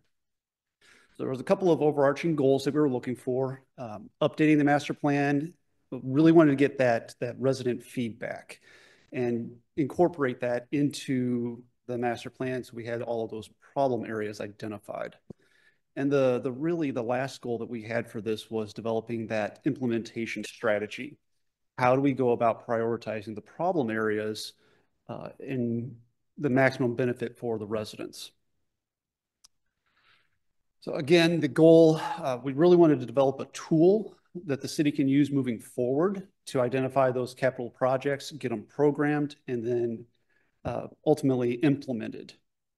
This is really done through a number of objectives: that proactive public involvement and outreach program, identifying those problem areas, the solutions for those problems, incorporating any available engineering data that we have, evaluation of the stream networks, and then developing that prioritization and ranking method. Watershed Master Plan really has 6 key components. Beyond the public involvement, we look at the hydrology, how the rainfall happens, how it generates runoff. We look at the hydraulics, how that runoff interacts with the enclosed systems and the channels. We look at the stream stability, the stormwater infrastructure areas, problem sites, and then we encompass that in an overarching watershed inventory. We compile all of that data together. The benefits of a stormwater master plan are multitude. This gives you a very defensible mechanism to implement those individual projects. It's engineering based, so there's very deliberate criteria established. So everything's on an equal weighting field. The intent here is really to maximize those benefits to the residents themselves, because when you can quantify all of these elements, you're putting those tax dollars to the highest benefit above anything else. The other benefit there is the overarching goal, which is to reduce issues of public safety, public health, threats to structures or infrastructure. And then the last kind of component of that is it allows the city to go after funding mechanisms external to the city's revenue or grant mechanisms from MSD. This can go after like 319 grants and other federally available funding sources.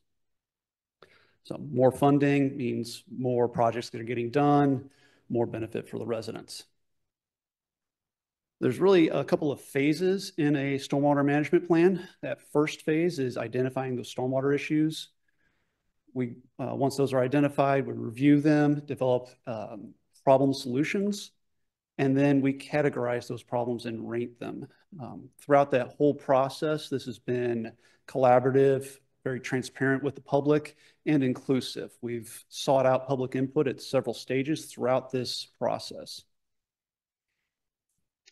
Phase 1, identifying those those issue points beyond what was previously identified in the 2002 master plan. We had a survey done by the city. It got a total of 406 respondents that translated into over 600 individual complaint sites or problem areas identified. So massive data set to really cull through for this. In addition to that, we had a lot of the historical information provided by the city: topography, information, hydrology, etc. By the numbers, what we have through here, of those 406, there was 639 identified issues.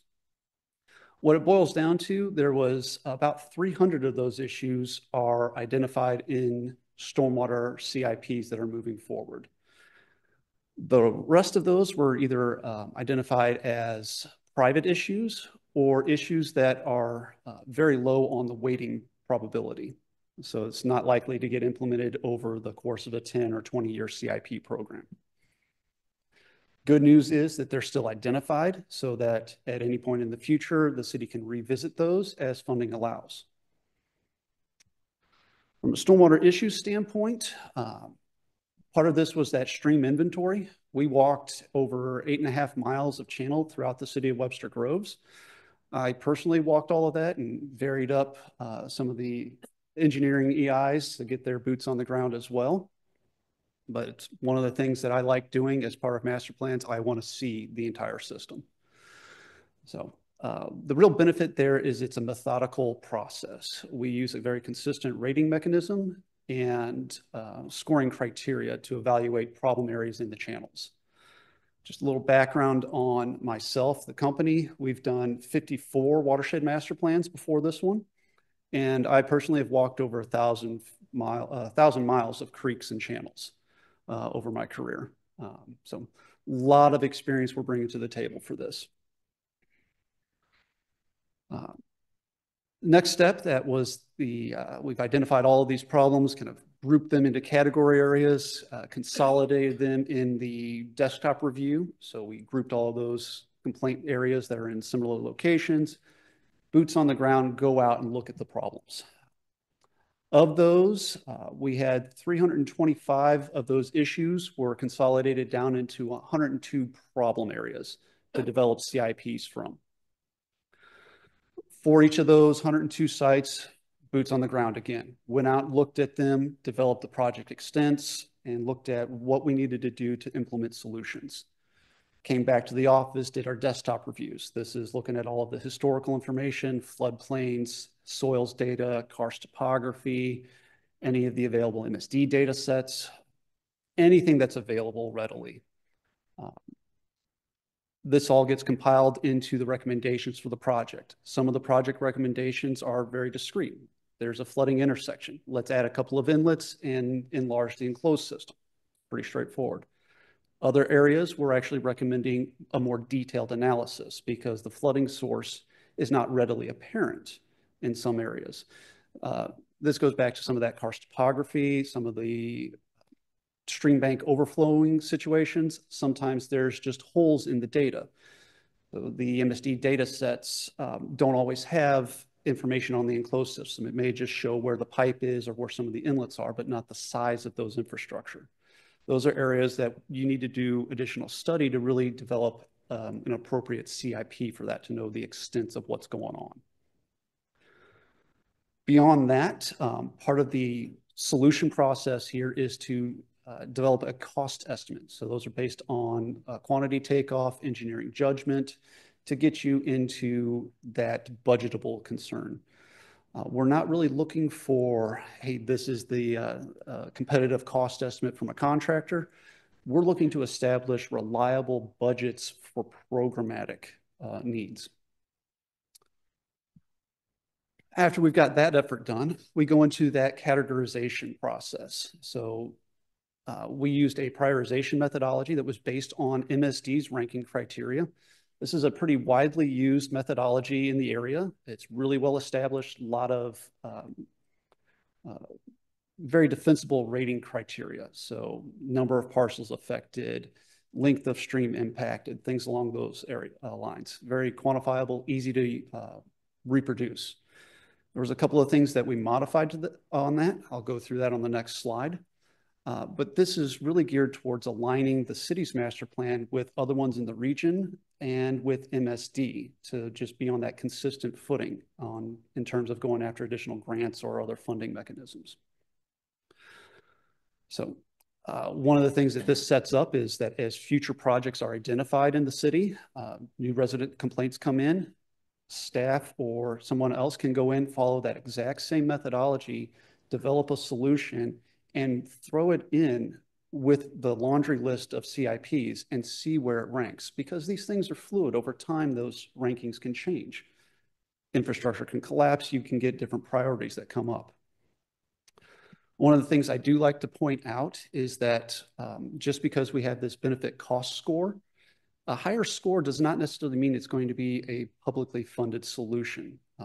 Ultimately, this comes down to budgetary concerns and recommendations from the city stormwater division in final approval by council.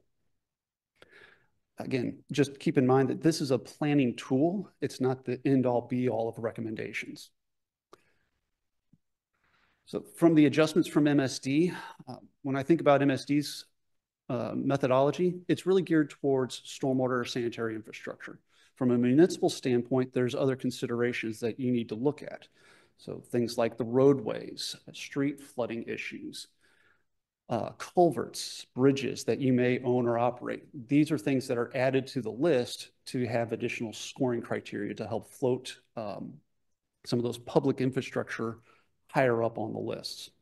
Other things that we look at on there are threats to endangered species, natural resources, preservation of those natural resource areas. It's always a good thing to do. Let's see. Once we have that prioritization worksheet, we are looking at assigning a point value to all of the benefits that are provided, as well as all of the costs that go into it. So this can be number of parcels, number of easements that you need to acquire, number of residents that are benefited from a project versus number of ones that are impacted. These all weight into there. Some of the highest weighted criteria is going to be that structural flooding or threats to infrastructure. And this is, again, in line with the city's goals of highest and best use for the public. Again, it's a tool, it's a guide to help with the decision making. One of the things that we typically do with this, though, that I recommend is rescoring a project only if site conditions change, trying to just avoid some of that gaming the system type of thing. Typically, for this master plan, we split the projects into two basic categories. Ones that were pretty much solely focused in the channel, and other ones focused on flooding issues. Just a quick note about how a project, if it's identified, can get to be a city-funded project. So we start off with a complaint is received, comes into the engineering department. They do a determination, is this a private project or is this a public weighted infrastructure issue? If it's a public structure or a public concern, it goes into a categorization. We go out, look at the problem area, develop a cost, do that prioritization worksheet. It gets a score. It gets thrown into the mix with everything else, depending on where that lands. It then, those highest and best use ones get reviewed by the Stormwater Committee and recommended to council. Only with approval of council are projects moving forward into the CIP program. Again, this is a tool for decision making. Let's talk about the results real quick. Of the two project types, we had 102 projects, typically weighted about 1/3 channel, 2/3 flooding infrastructure projects. Cost, those are in the millions. Overall CIP of 46.3 million. It's very reasonable for this size problem area and number of problems and projects that we were identified. There's a little bit of pent up demand in the system going back to 2002 and just what we were seeing with the infrastructure as it's starting to age. This is about where I would expect it to land. Let's see, before I get ahead of myself again. Again, looking at those numbers, the 24.5 million for those flooding concerns. Of that, about 21 million is directly related to infrastructure. So things of enclosed systems, inlets or piping systems that need to be improved or added in areas that don't have them yet. The other 3 million are surcharging from flooding issues like a backup from a channel or something along those lines.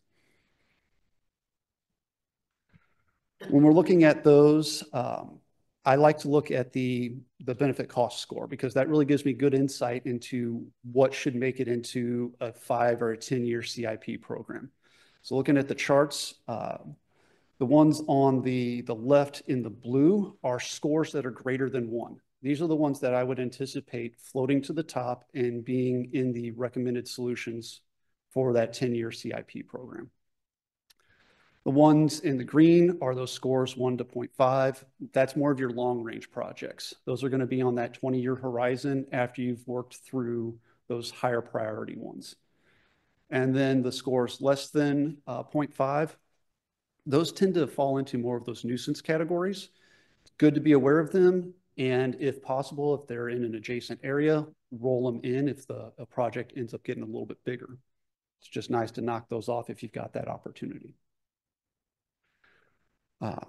When we're looking at the direct threats to structures, I love the rolling narrative there. It's covering up my slides. But what you would see hidden behind that is that the blue side is the side that affects the ones that are directly related to structures. And those are going to be the ones that we would recommend prioritizing in the CIP program. So everything related to that. On that, I think about 20 million, 19, 20 million is, again, that enclosed system infrastructure. You've got about $1.5 million to 2 million that is directly related to channels that are threatening structures. So this is, from a CIP standpoint, the initial recommendations we're looking at is really to focus on those stormwater infrastructure problems and then come back to address those systemic channel instability issues. Looking at the split between the watersheds, we've got about 8% on Gravois Creek, 27% in McKenzie, and 65% in Deer Creek, which generally just makes sense given the watershed components within the city of Webster. And with that, I'm going to let actually Sanan talk about the recommendations, and then I will be available if you have questions.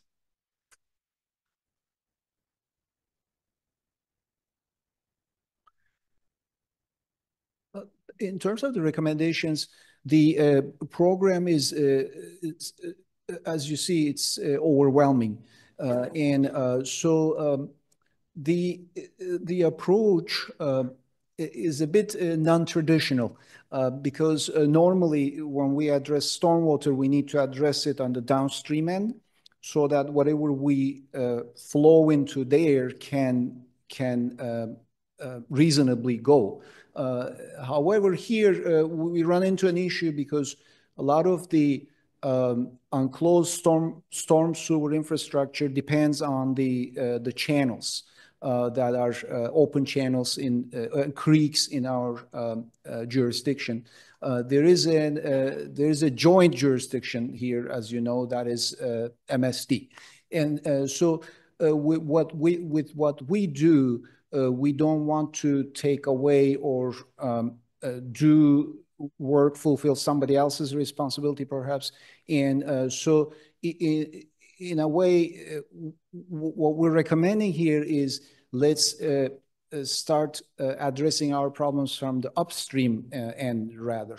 And then maybe when we reach the downstream end, those channels, there will be better ways, formats of addressing this region-wide for us with MSD's involvement.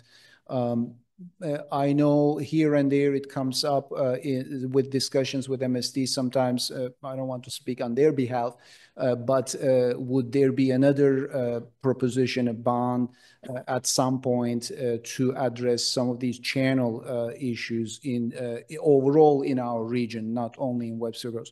Another thing with the channels is that they are only for a distance within our community, and from there, upstream of it or downstream of it, we don't have control on those channels. However, we can still address a lot of them, as Tim suggests in his study. As he said, this study outlines all these problems for us, but in terms of where we should use our funding and prioritize is recommended to be the area flooding and infrastructure problems in our community. Prevents conflicts with MSD's maintenance responsibility in these areas, as well as the channel projects tend to be more expensive, requiring heavier construction effort, and sometimes they take place in hard to reach areas in our community. We might have need access through private property, through easements and such, and they are not ideal for implementation, at least not just yet. The other part of this implementation is the available funding. And so you have a handout, I think, showing our available funding, at least the status, the current available funding. This is, our community has a stormwater sales tax fund, I believe, and this fund raises about $250,000 annually. And the proposition S, MSD's allocation, that will begin as part of a property tax, begin in the end of this calendar year, the current calendar year, will be about $300,000 annually. Between the two fund sources, we have about $550,000 annually. When I look at the projects that we list under our study, only about, I think, the first 15 of them or so is already at like $9 million. And so with our funding stream, naturally addressing these issues will take many, many years. Another source of funding is OMCI funds. MSD collected that operations, maintenance, and construction improvements funds in different sub-districts, sub-taxing districts. We have 3 of those in our community. But now with the proposition S funding beginning to collect taxes, those 2 of those districts, sub-districts, will stop collecting revenue. Only Deer Creek will continue at a reduced rate. But currently we have allocations, we have balances in those funds, and that's about total of about a little over $1 million. So that's available for use. Those funds, although need to be allocated to those areas. So we can only use Deer Creek funds in Deer Creek watershed, River de Pier funds in that watershed, and Gravois Creek funds in that watershed. So going forward, Deer Creek will be the only one that will continue. I think I have one more slide. Next steps. After incorporating your comments into this plan, we are planning to, it's our recommendation to use this plan to develop our capital improvement program in a five-year basis. And so we will select pretty much based on the benefit cost ratios and our scoring methodology, start from the top of the list and start funding those projects going down the list. The difficult issue will occur when the project is a costly project, and would you skip that project and go to the next one, or wait or reserve some funding for that project over a certain number of years and still implement other projects, but still hold the place of that project, and then come back to it when we raise enough funding to be able to implement that project. As part of this, the funding discussion, we would also like to consider an addition of a part-time or a full-time project person to run this program for our community. Currently, we do projects. We manage projects within our department, and there's certainly capacity for it.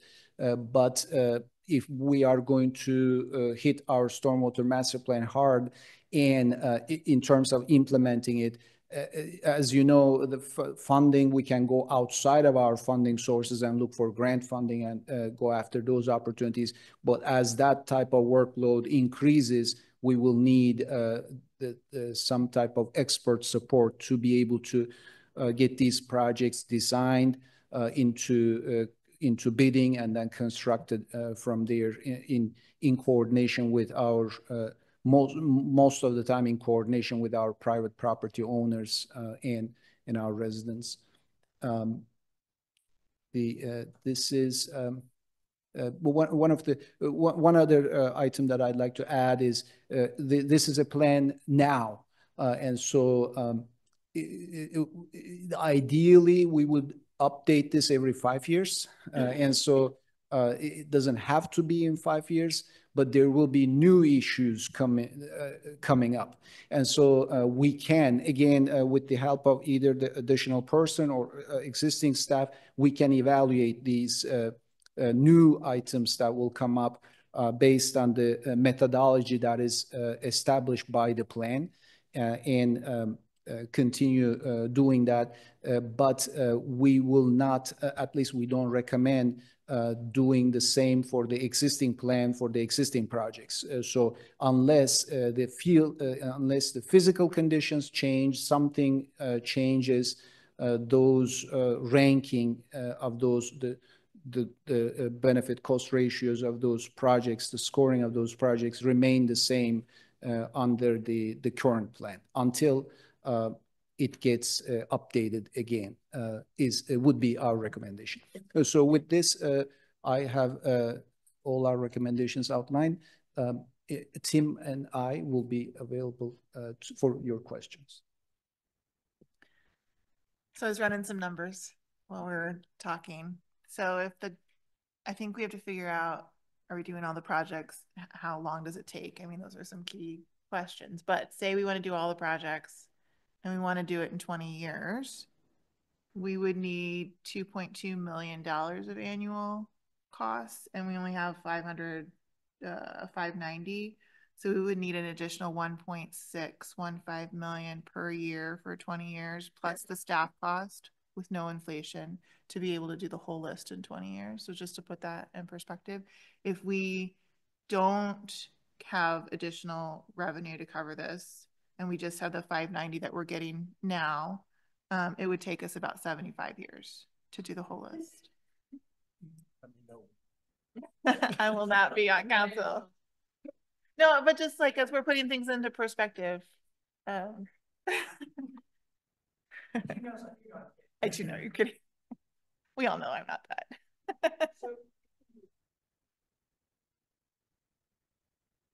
that. Do we have capacity in-house to do any of these projects? Or are we going to have to contract out every one of these projects? Contract them out. A lot of them will be modifications of the MSD's infrastructure. Later at the channel, when we're addressing channel problems, those projects, we can implement some of them. But in the beginning, no, it will be contracted. See, I was trying to save them. Oh, yes. Tim would like to. Just to add on to that, all of the cost estimates for the CIPs include engineering, construction, design, okay, as well as construction management. So that's actually baked into those cost numbers.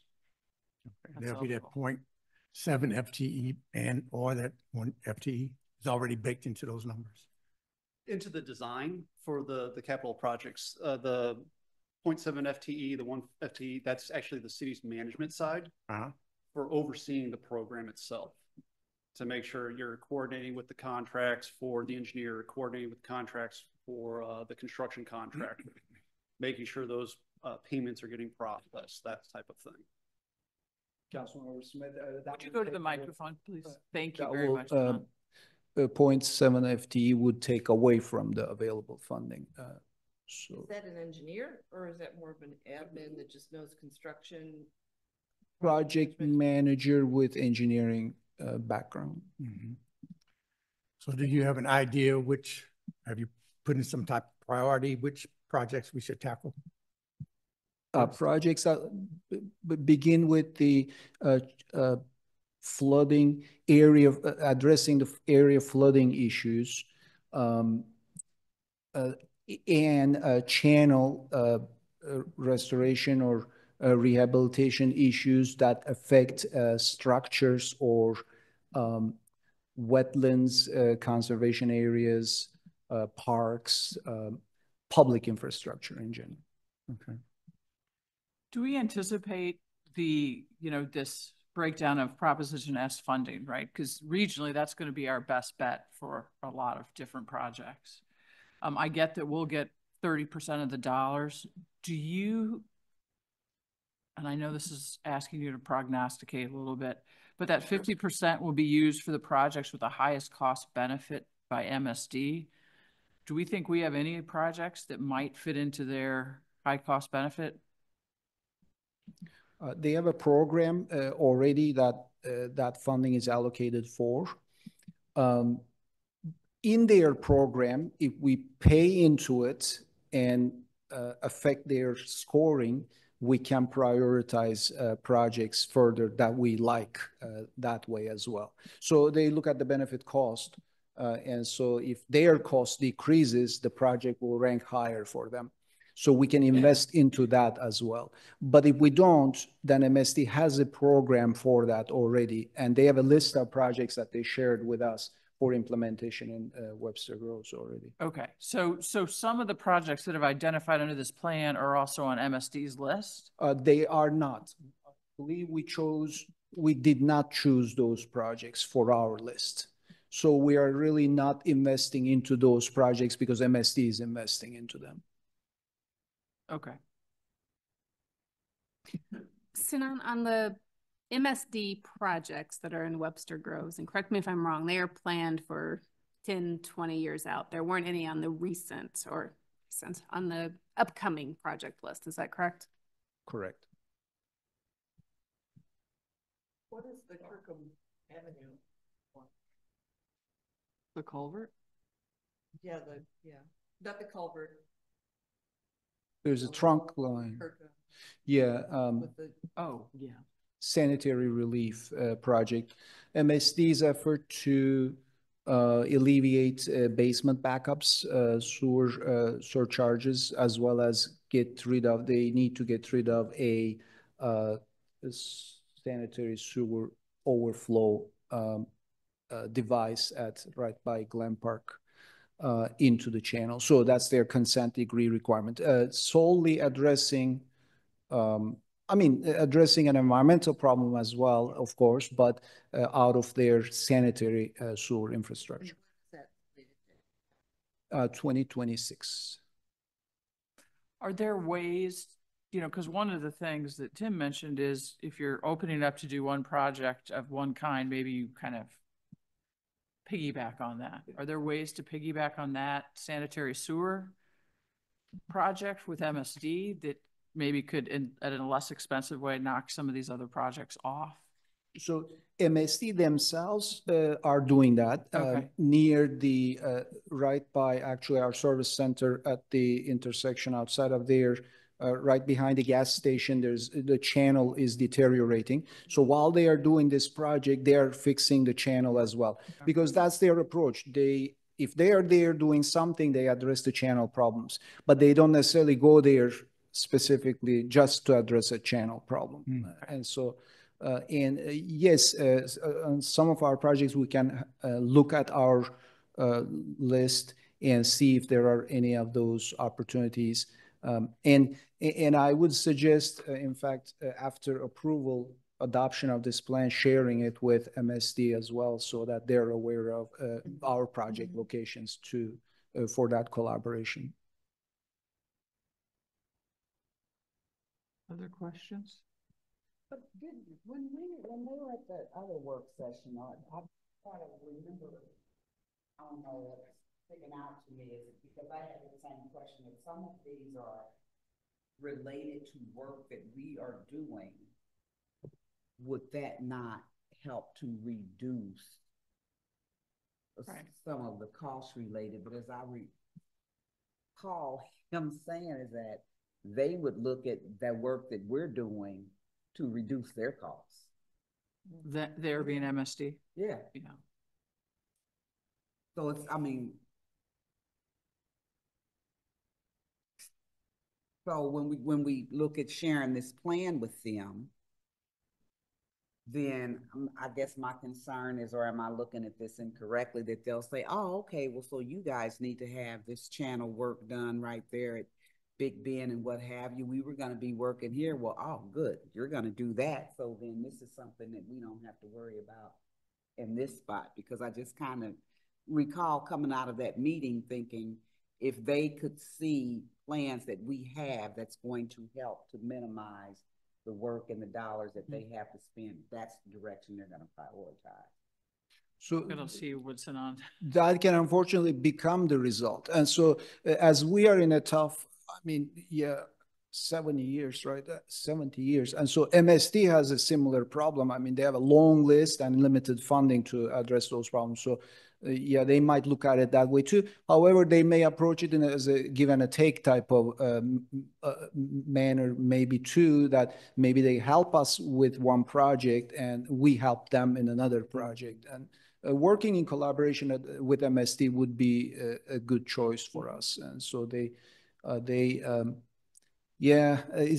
the regional jurisdiction. And although they don't necessarily take a huge responsibility with all these channels and open channels and that type of network in the area, they're still an important party that we need to work with. So will we be seeing these projects coming up in the capital improvement projects on our budget?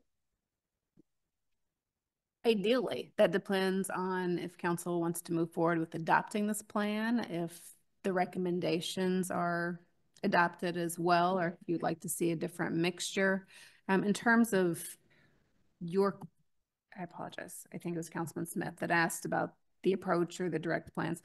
One of the things I would do is, as we're further mapping, is looking at where we have the OMCI funds and if any of those smaller projects would go in there, and if we can match some of our funds and again knock out some of the smaller projects. But yes, you'll start seeing them on the SIP if this is adopted. Right. Other questions here? I do want to give you an opportunity to Mr. Betcher, I think it is, mention sinkholes. You want to make any comments on that and how that relates to all this? Sinkholes are an important geological condition that we have in Webster Groves. I have personally seen some of the issues that the sinkholes cause for us. And so they're really difficult to design around. But they are a reality here.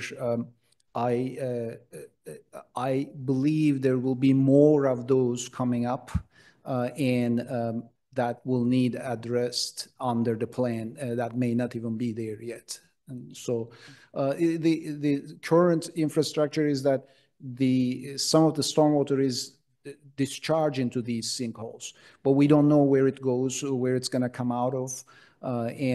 So that's a little unreliable infrastructure. MSD is dealing with it as well. And so, yeah, it's one thing that I am just learning about here more. I didn't have that before. And so it's difficult, like South Park Avenue, where we dealt with this there. It just water just discharges into those areas because it fills up from somewhere else and just surfaces in that area.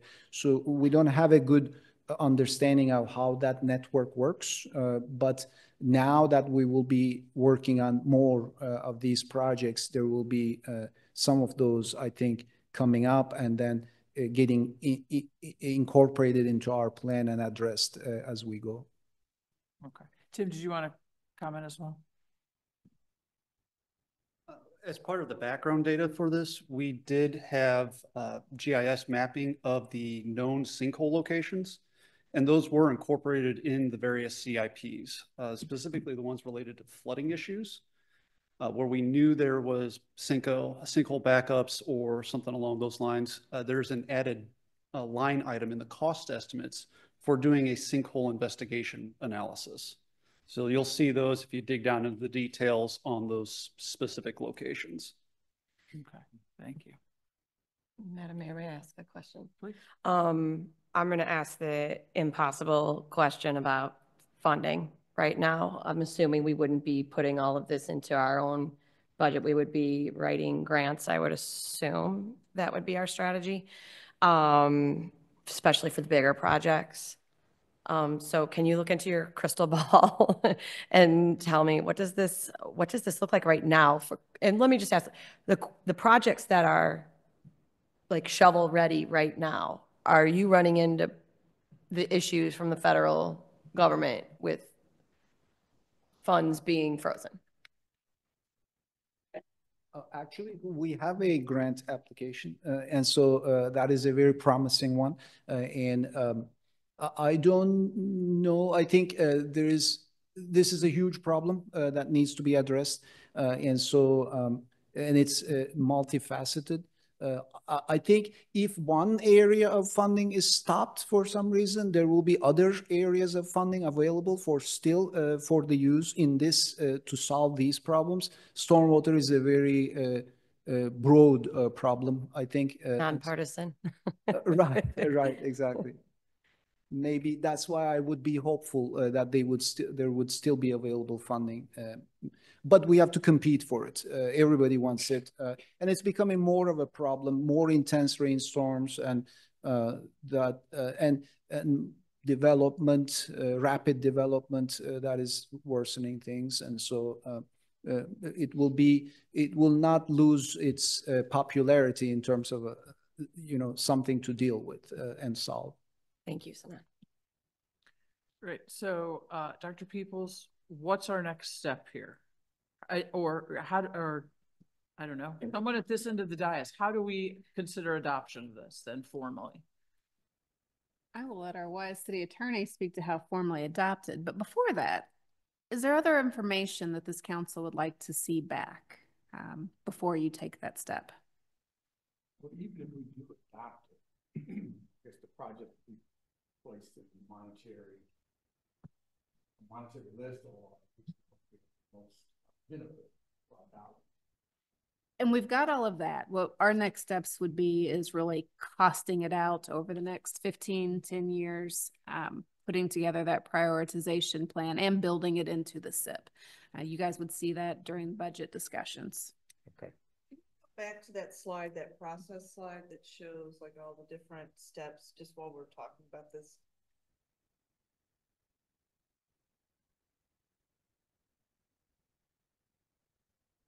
Yep. Forward. There we go. Thank you.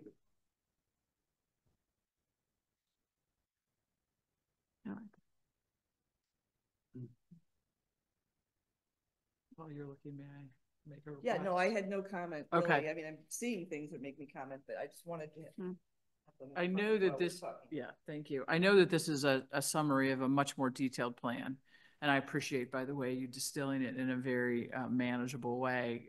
Both of you, Tim and Sanan and Marie as well. I would actually like to see the full plan at some point because it does have that level of detail. It'll help me understand scoring a little better to do that. So I would request that we at least share that with the full council. And it'll be a whole lot easier to understand now that we've been through this. So thank you. So we can certainly do that. We will most likely, thinking out loud here, I would work with the city clerk. We would have to put it on SharePoint. I believe it was 799 pages. So I'm not going to read it all. I know that. So you've asked for it. Now there's going to be quizzes, but we can certainly set it up on SharePoint so that anybody can review it. Is there anything in between? 99 pages. This presentation. Yeah, that's quite the range. Yeah. Okay. Is there anything else anyone? Oh, yes, please go ahead. I was just going to say, we can split out the appendices, which is the bulk of that 799 pages, and give you the front end of it, which goes through the process, the summary tables of everything. So that's going to be your best high level overview. And then go to the appendices if you want to dig into any of the real details, the laundry list of what we saw in the fields, the detailed worksheets for all of the CIPs. Okay, great. That sounds reasonable. Right, anything else? All right, then what is our process here? Well, the process ultimately would be, I think, and I'm shooting from the hip a little bit, but I think what you'd ultimately do is adopt a plan that would be part of an ordinance so that it's enforceable. But then you'd project by project have to approve. Yeah. So again, you'd have an overarching plan, sort of like a comprehensive plan that would be out there. And then from that, you would basically give the authority to spend the money and approve these things as they would come forward. Right. Would council like to instruct that we have this ordinance for potential adoption? Do we feel positive enough about the stormwater plan to go ahead and consider that as an agenda item? Yeah. Yeah, I think my only question is, are we putting like a preferred timeline on it? Do we have a goal of we want to try to finish these things in 20, 40, 50 years? Is that part of the plan, or is it just a list of these projects need to be done from now to eternity? Well, not to interrupt you, Sinan, but if you have it, but my thought would be if you put dates in there, you're setting yourself up for failure because the funding is uncertain at this point. So I would say it has to be a more general plan in terms of this is what we want to do. This is what we're going to accomplish. Here's how we will generally dedicate funds without specifics. And then on a project by project basis, come in for approval. On what we're voting for, that makes total sense. But like in direction in general, I mean, I'm just curious, like, what are we just trying to do a project a year? Like, what do we want to try to do with this? Not for the ordinance, because I agree, I don't want to paint ourselves into a But I think that would be something you might want to consider putting in the ordinance in terms of how often you'd review it or how often you would make decisions. I mean, there's going to be a little creativity in the writing and primarily because you want to give yourself the flexibility that comes with the funding availability and at the same time, keep moving the plan forward, right?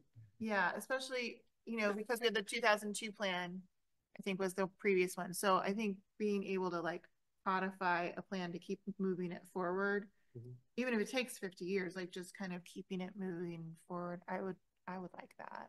Yeah, I would be very much opposed to try to impose any sort of dates or structure because we're actually talking about the worst possible time from the federal level where we would hope to get a bunch of this money to set up any schedule that we could hope to really meet. So I like the idea though of an annual review and say, how many have we done? And because it seems to me that more appropriately than to say we're going to try and do 5 every year is to every year say, how much have we done? What do we have the capacity to do?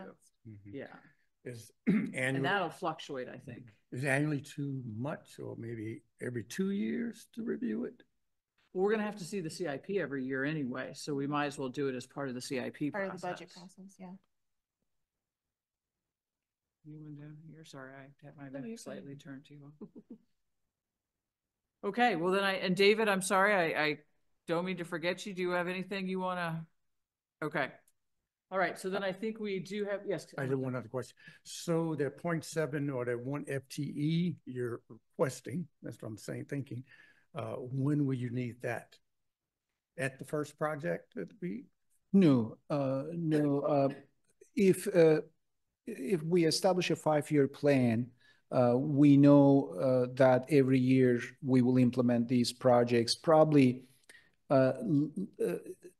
in about mid the first year to late first year of that plan, we can hire somebody. Until then, we can get some of these projects going. They will get into design first, and so there will be some time until the implementation when it gets really busy. So, yeah, that would not be an immediate need. Okay. All right. Real quickly, Tim, can you tell me any municipalities that have implemented a plan like this? Off the top of my head, City of Ladue, City of Creve Coeur, City of Maryland Heights, City of Chesterfield, City of Wildwood. All right, good. I don't have to reinvent a wheel. All right. Was Maryland Heights the one that you said completed their plan in? Yes. Was that a 20-year plan? Just about 20 years. When did they adopt? 2000. 2000. They just finished. Okay. A couple of years ago. Okay.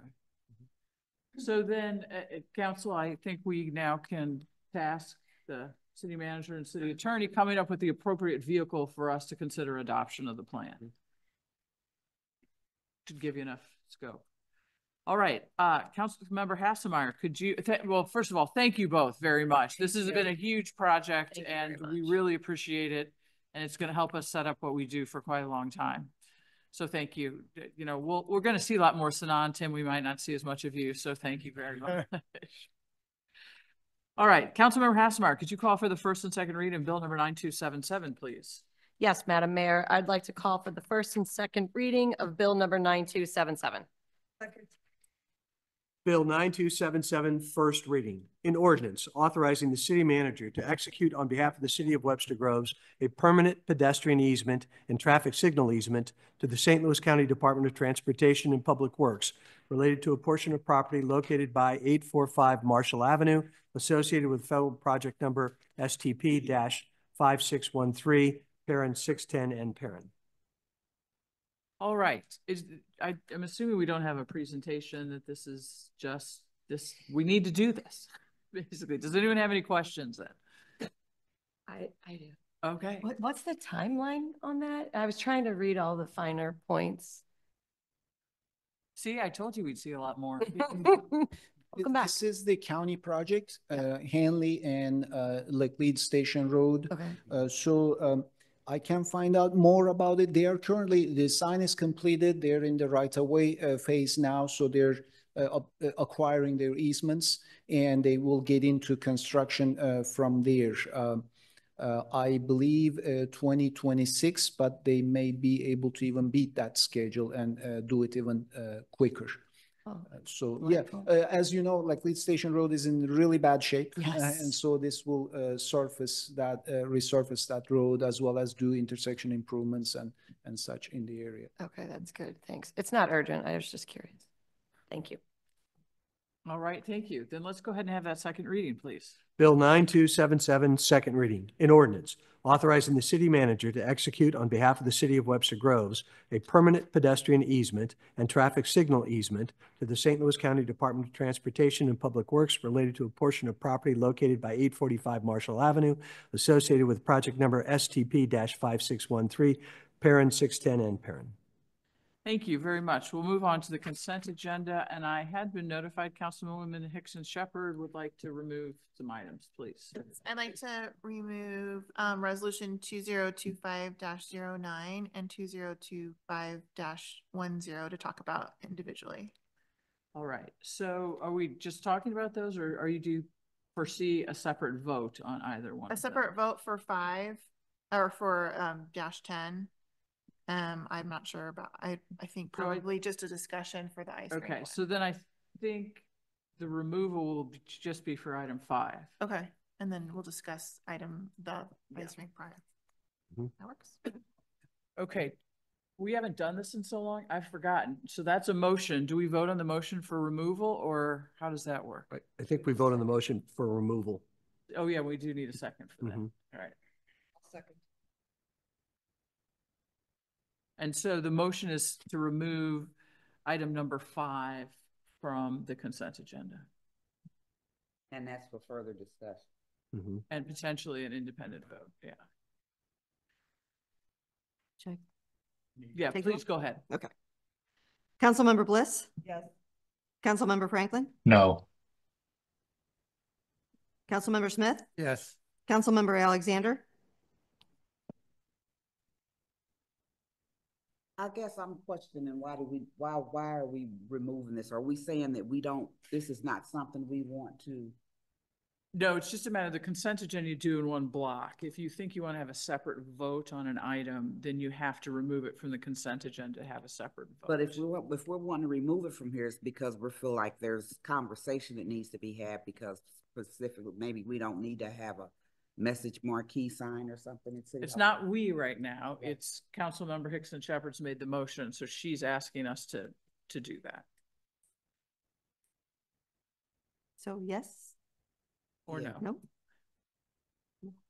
Yes. Councilmember Hickson Shepherd? Yes. Councilmember Hasselmeyer? Yes. Mayor Arnold? Yes. All right, now what order do we go in here? I would approve the consent agenda, Okay, because that's the simple part, and then go to the question regarding resolution number 5. Good answer. So but however, we do have for discussion item number 4. Thank you. So you can move to approve the consent agenda. That would be seconded, and before you vote, you have discussion on that item number 4. Then Councilmember Alexander, could you approve or call for the approval of the consent agenda?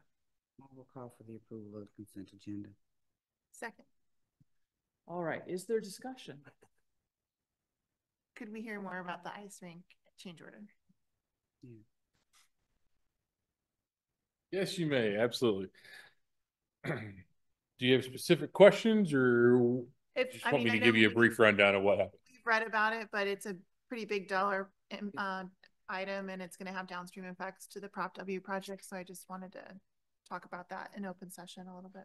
Absolutely. So originally we had about $1.75 million that we had estimated for the ice rink project. That included the slab replacement, some HVAC work, new bleachers in the grandstands, the whole ball of wax. That was an estimate that we put together off best guesses because it hadn't been designed as of yet. Once we went out for design, you guys approved a design firm last fall. They came back with a design estimate.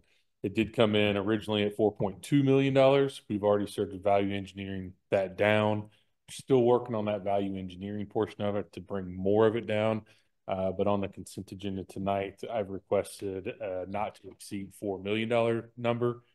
That is to get us going because it is fairly time sensitive to do this for our skating community this year. If we want to get this up and going, we need to start construction next month. Oh, actually this month. Now it's March. I'm sorry, this month to be finished by August so that we can be open again for our skating community in the fall. The city of Kirkwood is also doing an ice rink project. They're scheduled to go next summer. We would not want to be down both facilities down at the same time. So if we didn't do it this year, we would push to 3 years out, which just is going to escalate that price even higher with just normal inflationary costs and labor wages and such. So it was a sticker shock for me to see that. I apologize for that. It was my estimates originally. I had never built an ice rink yet. The last time we built one was 30 years ago. We did our due diligence talking around, and prices have just come back higher than anticipated. A lot of that is due to the unknown of the subsurface soils that we're going to have to remove since we lost the heat loop a decade plus ago. We've been freezing those soils every year. As we make ice on top, it freezes everything down below too. So we've got 4 feet of soils that we're in that cost to pull out right now. There's potential that could go higher. There is a contingency fee of $350,000 inside that 4 million not to exceed number for that extra contingency right now. But it is a hefty number, and you're right, it will have some downstream effect on other projects coming after this one that we'll have to figure out the scope of all those. Are they going to stay the same? Can we find some other funding sources? We've got some grants that we can apply for to match some of those dollars and such. We did get the extra $750,000 when we sold the bonds, which will help on that, but it was a bit of a sticker shock for me, and I'm sure it is for you all as well. Yes, so my question is, so is this, so that's almost 128%. That's $2.25 million. Is that still for the same thing that we thought was going to be done for 1.7? Yes, ma'am.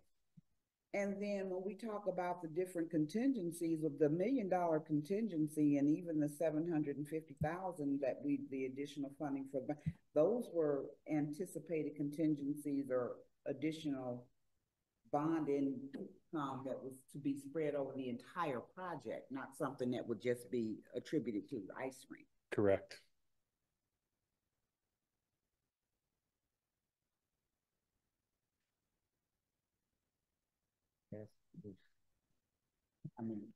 Yeah.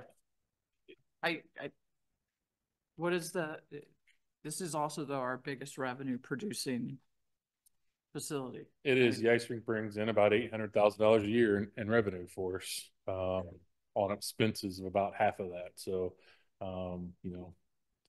that's that extra right? That extra $400,000 is funding other parks and recreation facilities that don't exceed the revenue. Some of that when Kirkwood is down. We will. We'll be able to take on a little bit more. We will next summer. Hopefully we'll be able to pull up some of their user groups, some camps and things like that. When do we need to make a decision on the other Prop W projects? Because I know they're all kind of staggered in the Gantt chart and designing and public input. So when do we need to decide if something's going to get cut, if something's going to make a cut back? Yeah, as we go through the public input on some of those bigger ticket projects, that's when we'll need to look at scope on those. And as some of the smaller projects come in, you know, we may see some cost savings on some of the other ones. If there's additional revenue sources, such as the solar project is $1.5 million. You know, there's currently 30% rebates on those. We don't have that rebate baked into there. So if it's $1.5 million, but we get $400,000 back on that, you know, those types of things. But at some point, especially far out down the road, we're going to have to take a look at those last 5 or 6 projects and see if they get fully funded out of the Prop W, if nothing else comes in cheaper. But so, I mean, so we almost, this is something that we gotta do. But it sounds like to me, but that, I guess that's what my question would be similar to Emily's. Have we started looking, itemizing it, where this money's gonna come from, which things are gonna be eliminated? We have not yet, because again, a lot of those other items haven't been scoped out yet. You know, we haven't scoped out the performance park. We haven't scoped out Ivy Crockett's splash pads and restrooms and things of that. So as we go through those processes, each one of these come up on the priority list. And as we go down just the calendar list, we'll have to determine where those fundings or which projects are the most important, which projects are going to get the most dollars put to them after the pool and after the ice rink. So it seems like maybe what council wants at some point, and I think it's not right now, but you gave us an update not too long ago about the status of the projects and funding, and, you know, maybe it's 6 months from now after the pool's finished and things have settled down that we get another one of those so that we can talk about those that are still another year or 2 out. Is that soon enough? 6 months? I'm just thinking the big one is the performance park, right? It's a big ticket item. This is a big ticket item. And I'm worried about going too far down that road if that ends up being something that has to come off. Schedule it 3 years. It's scheduled for public engagement at the end of the summer. So I don't see that as being too far out. And I think one of the key things that Mr. Davis said was public engagement. As we go into this and we have our list of remaining projects, he also noted that there's potential grants for matching. So allow us that time to bring information back to council. But I think hearing from the public regarding some of those other smaller projects is incredibly important. 6 months gives us a chance to get past that fall or that late summer public engagement for the performance park. It does. Okay. Does that seem reasonable to you in terms of? Absolutely. Okay. All right. Do we have any more discussion of this? Then let's go ahead and take the vote for the consent agenda, please. Yes, Mayor. Councilmember Franklin? Yes. Councilmember Smith? Yes. Councilmember Alexander? Yes. Councilmember Hickson Shepherd? Yes. Councilmember Hassemeyer? Yes. Mayor Arnold? Yes. Councilmember Bliss? Yes. All right, Councilmember Bliss, could you call for the adoption of resolution 2025-10, please? Yes, Mayor, I'd like to call for the adoption of resolution 2025-10. And a second. Second. Okay. Oh, I mean, I read what was in the packet. Could you tell us a little bit more about this item, why it's needed? It's the digital, to replace our current sign with a digital sign. I think it was about $40,000.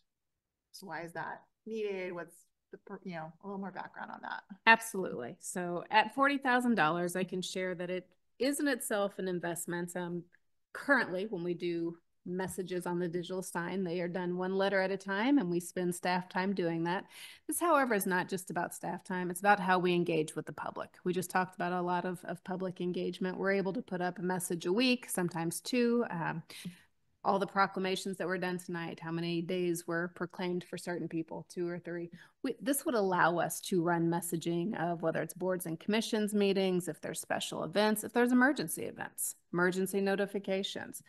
So it would be done incredibly responsibly. It wouldn't, I think one of your concerns was certainly light pollution, much like what the rec center does. I think there's maybe a message scrolling, the same message that may appear every 5 minutes that wouldn't have, you know, flashing lights, but the need for it is modernization as we're trying to get messaging out. Certainly does help with staff time, and it allows us that community engagement. Happy to answer any additional questions. I mean, it's just a big ticket item. And I I don't like the bright lights. I know some people really love those new signs and I've just never been a fan of them personally. So it's good to hear the public engagement piece of it. I don't have to think. Oh, yeah. I appreciate Certainly. the. In terms of the costing of the signage, it is, but they last, I don't know. Mr. Davis, how long has Parks and Rec had theirs? What was the price? 2016, I believe, we put ours in, and it was the same cost. So the costs have actually come down on it quite a bit. Yeah, I mean, the cost makes sense to me. You gotta electrify it, rebuild it, et cetera, so. And you're talking about And a then- double-sided message Yeah. board, right? Yes. Yeah. I do know of an organization in the area, a church of mine. It's, ours is running about $30,000. It's sort of prices in line with Yeah. the market values. Yeah. I'll tell you one of the good benefits that you would see just over the winter, as we have late openings and things like that, we have the ability to update that sign remotely. We have that, so we can put it out there that, if we close early, we open late, things of that nature, we can remotely do that from anywhere. Also, we can schedule those things out in advance, so we can put, next week's signs already on there. So staff can sit down one time and do a whole month's worth of signage and get it out there and be done with it.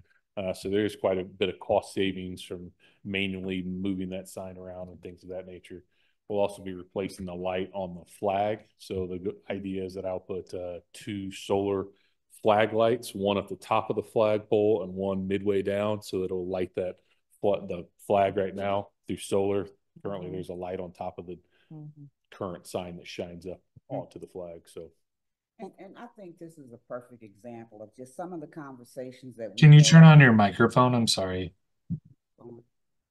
Some of the conversations we had during the budget meetings this is an example of how we can automate some of the things that we're doing. Somebody is physically having to go out there and do this, and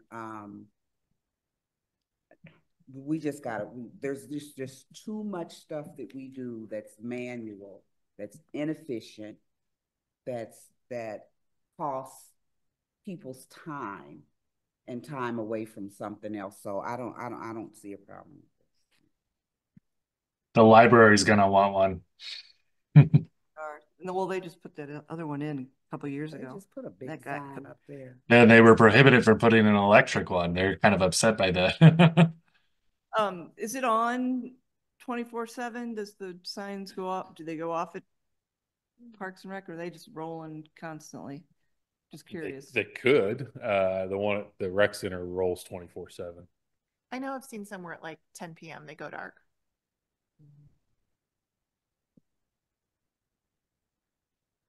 All right. Is there additional discussion? Let's have the vote, please. Yes, Mayor. Councilmember Smith? Yes. Councilmember Alexander? Yeah. Councilmember Hickson Shepherd? No.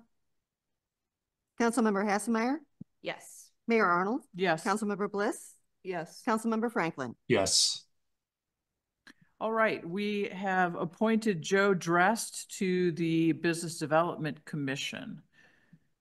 I think that's our only appointment. And then Councilmember Bliss, could you call for an executive closed session under number 3, please? Yes, Mayor, I'd like to call for an executive closed session related to personnel, Missouri Statute 610.021, subsection 3. Second. Councilmember Alexander? Yeah. Councilmember Hickson Shepherd? Councilmember Hassemeyer? Yes. Mayor Arnold? Yes. Councilmember Bliss? Yes. Councilmember Franklin? Yes. Councilmember Smith? Yes. All right. Thank you, everyone. We greatly appreciate all your work for tonight's meeting.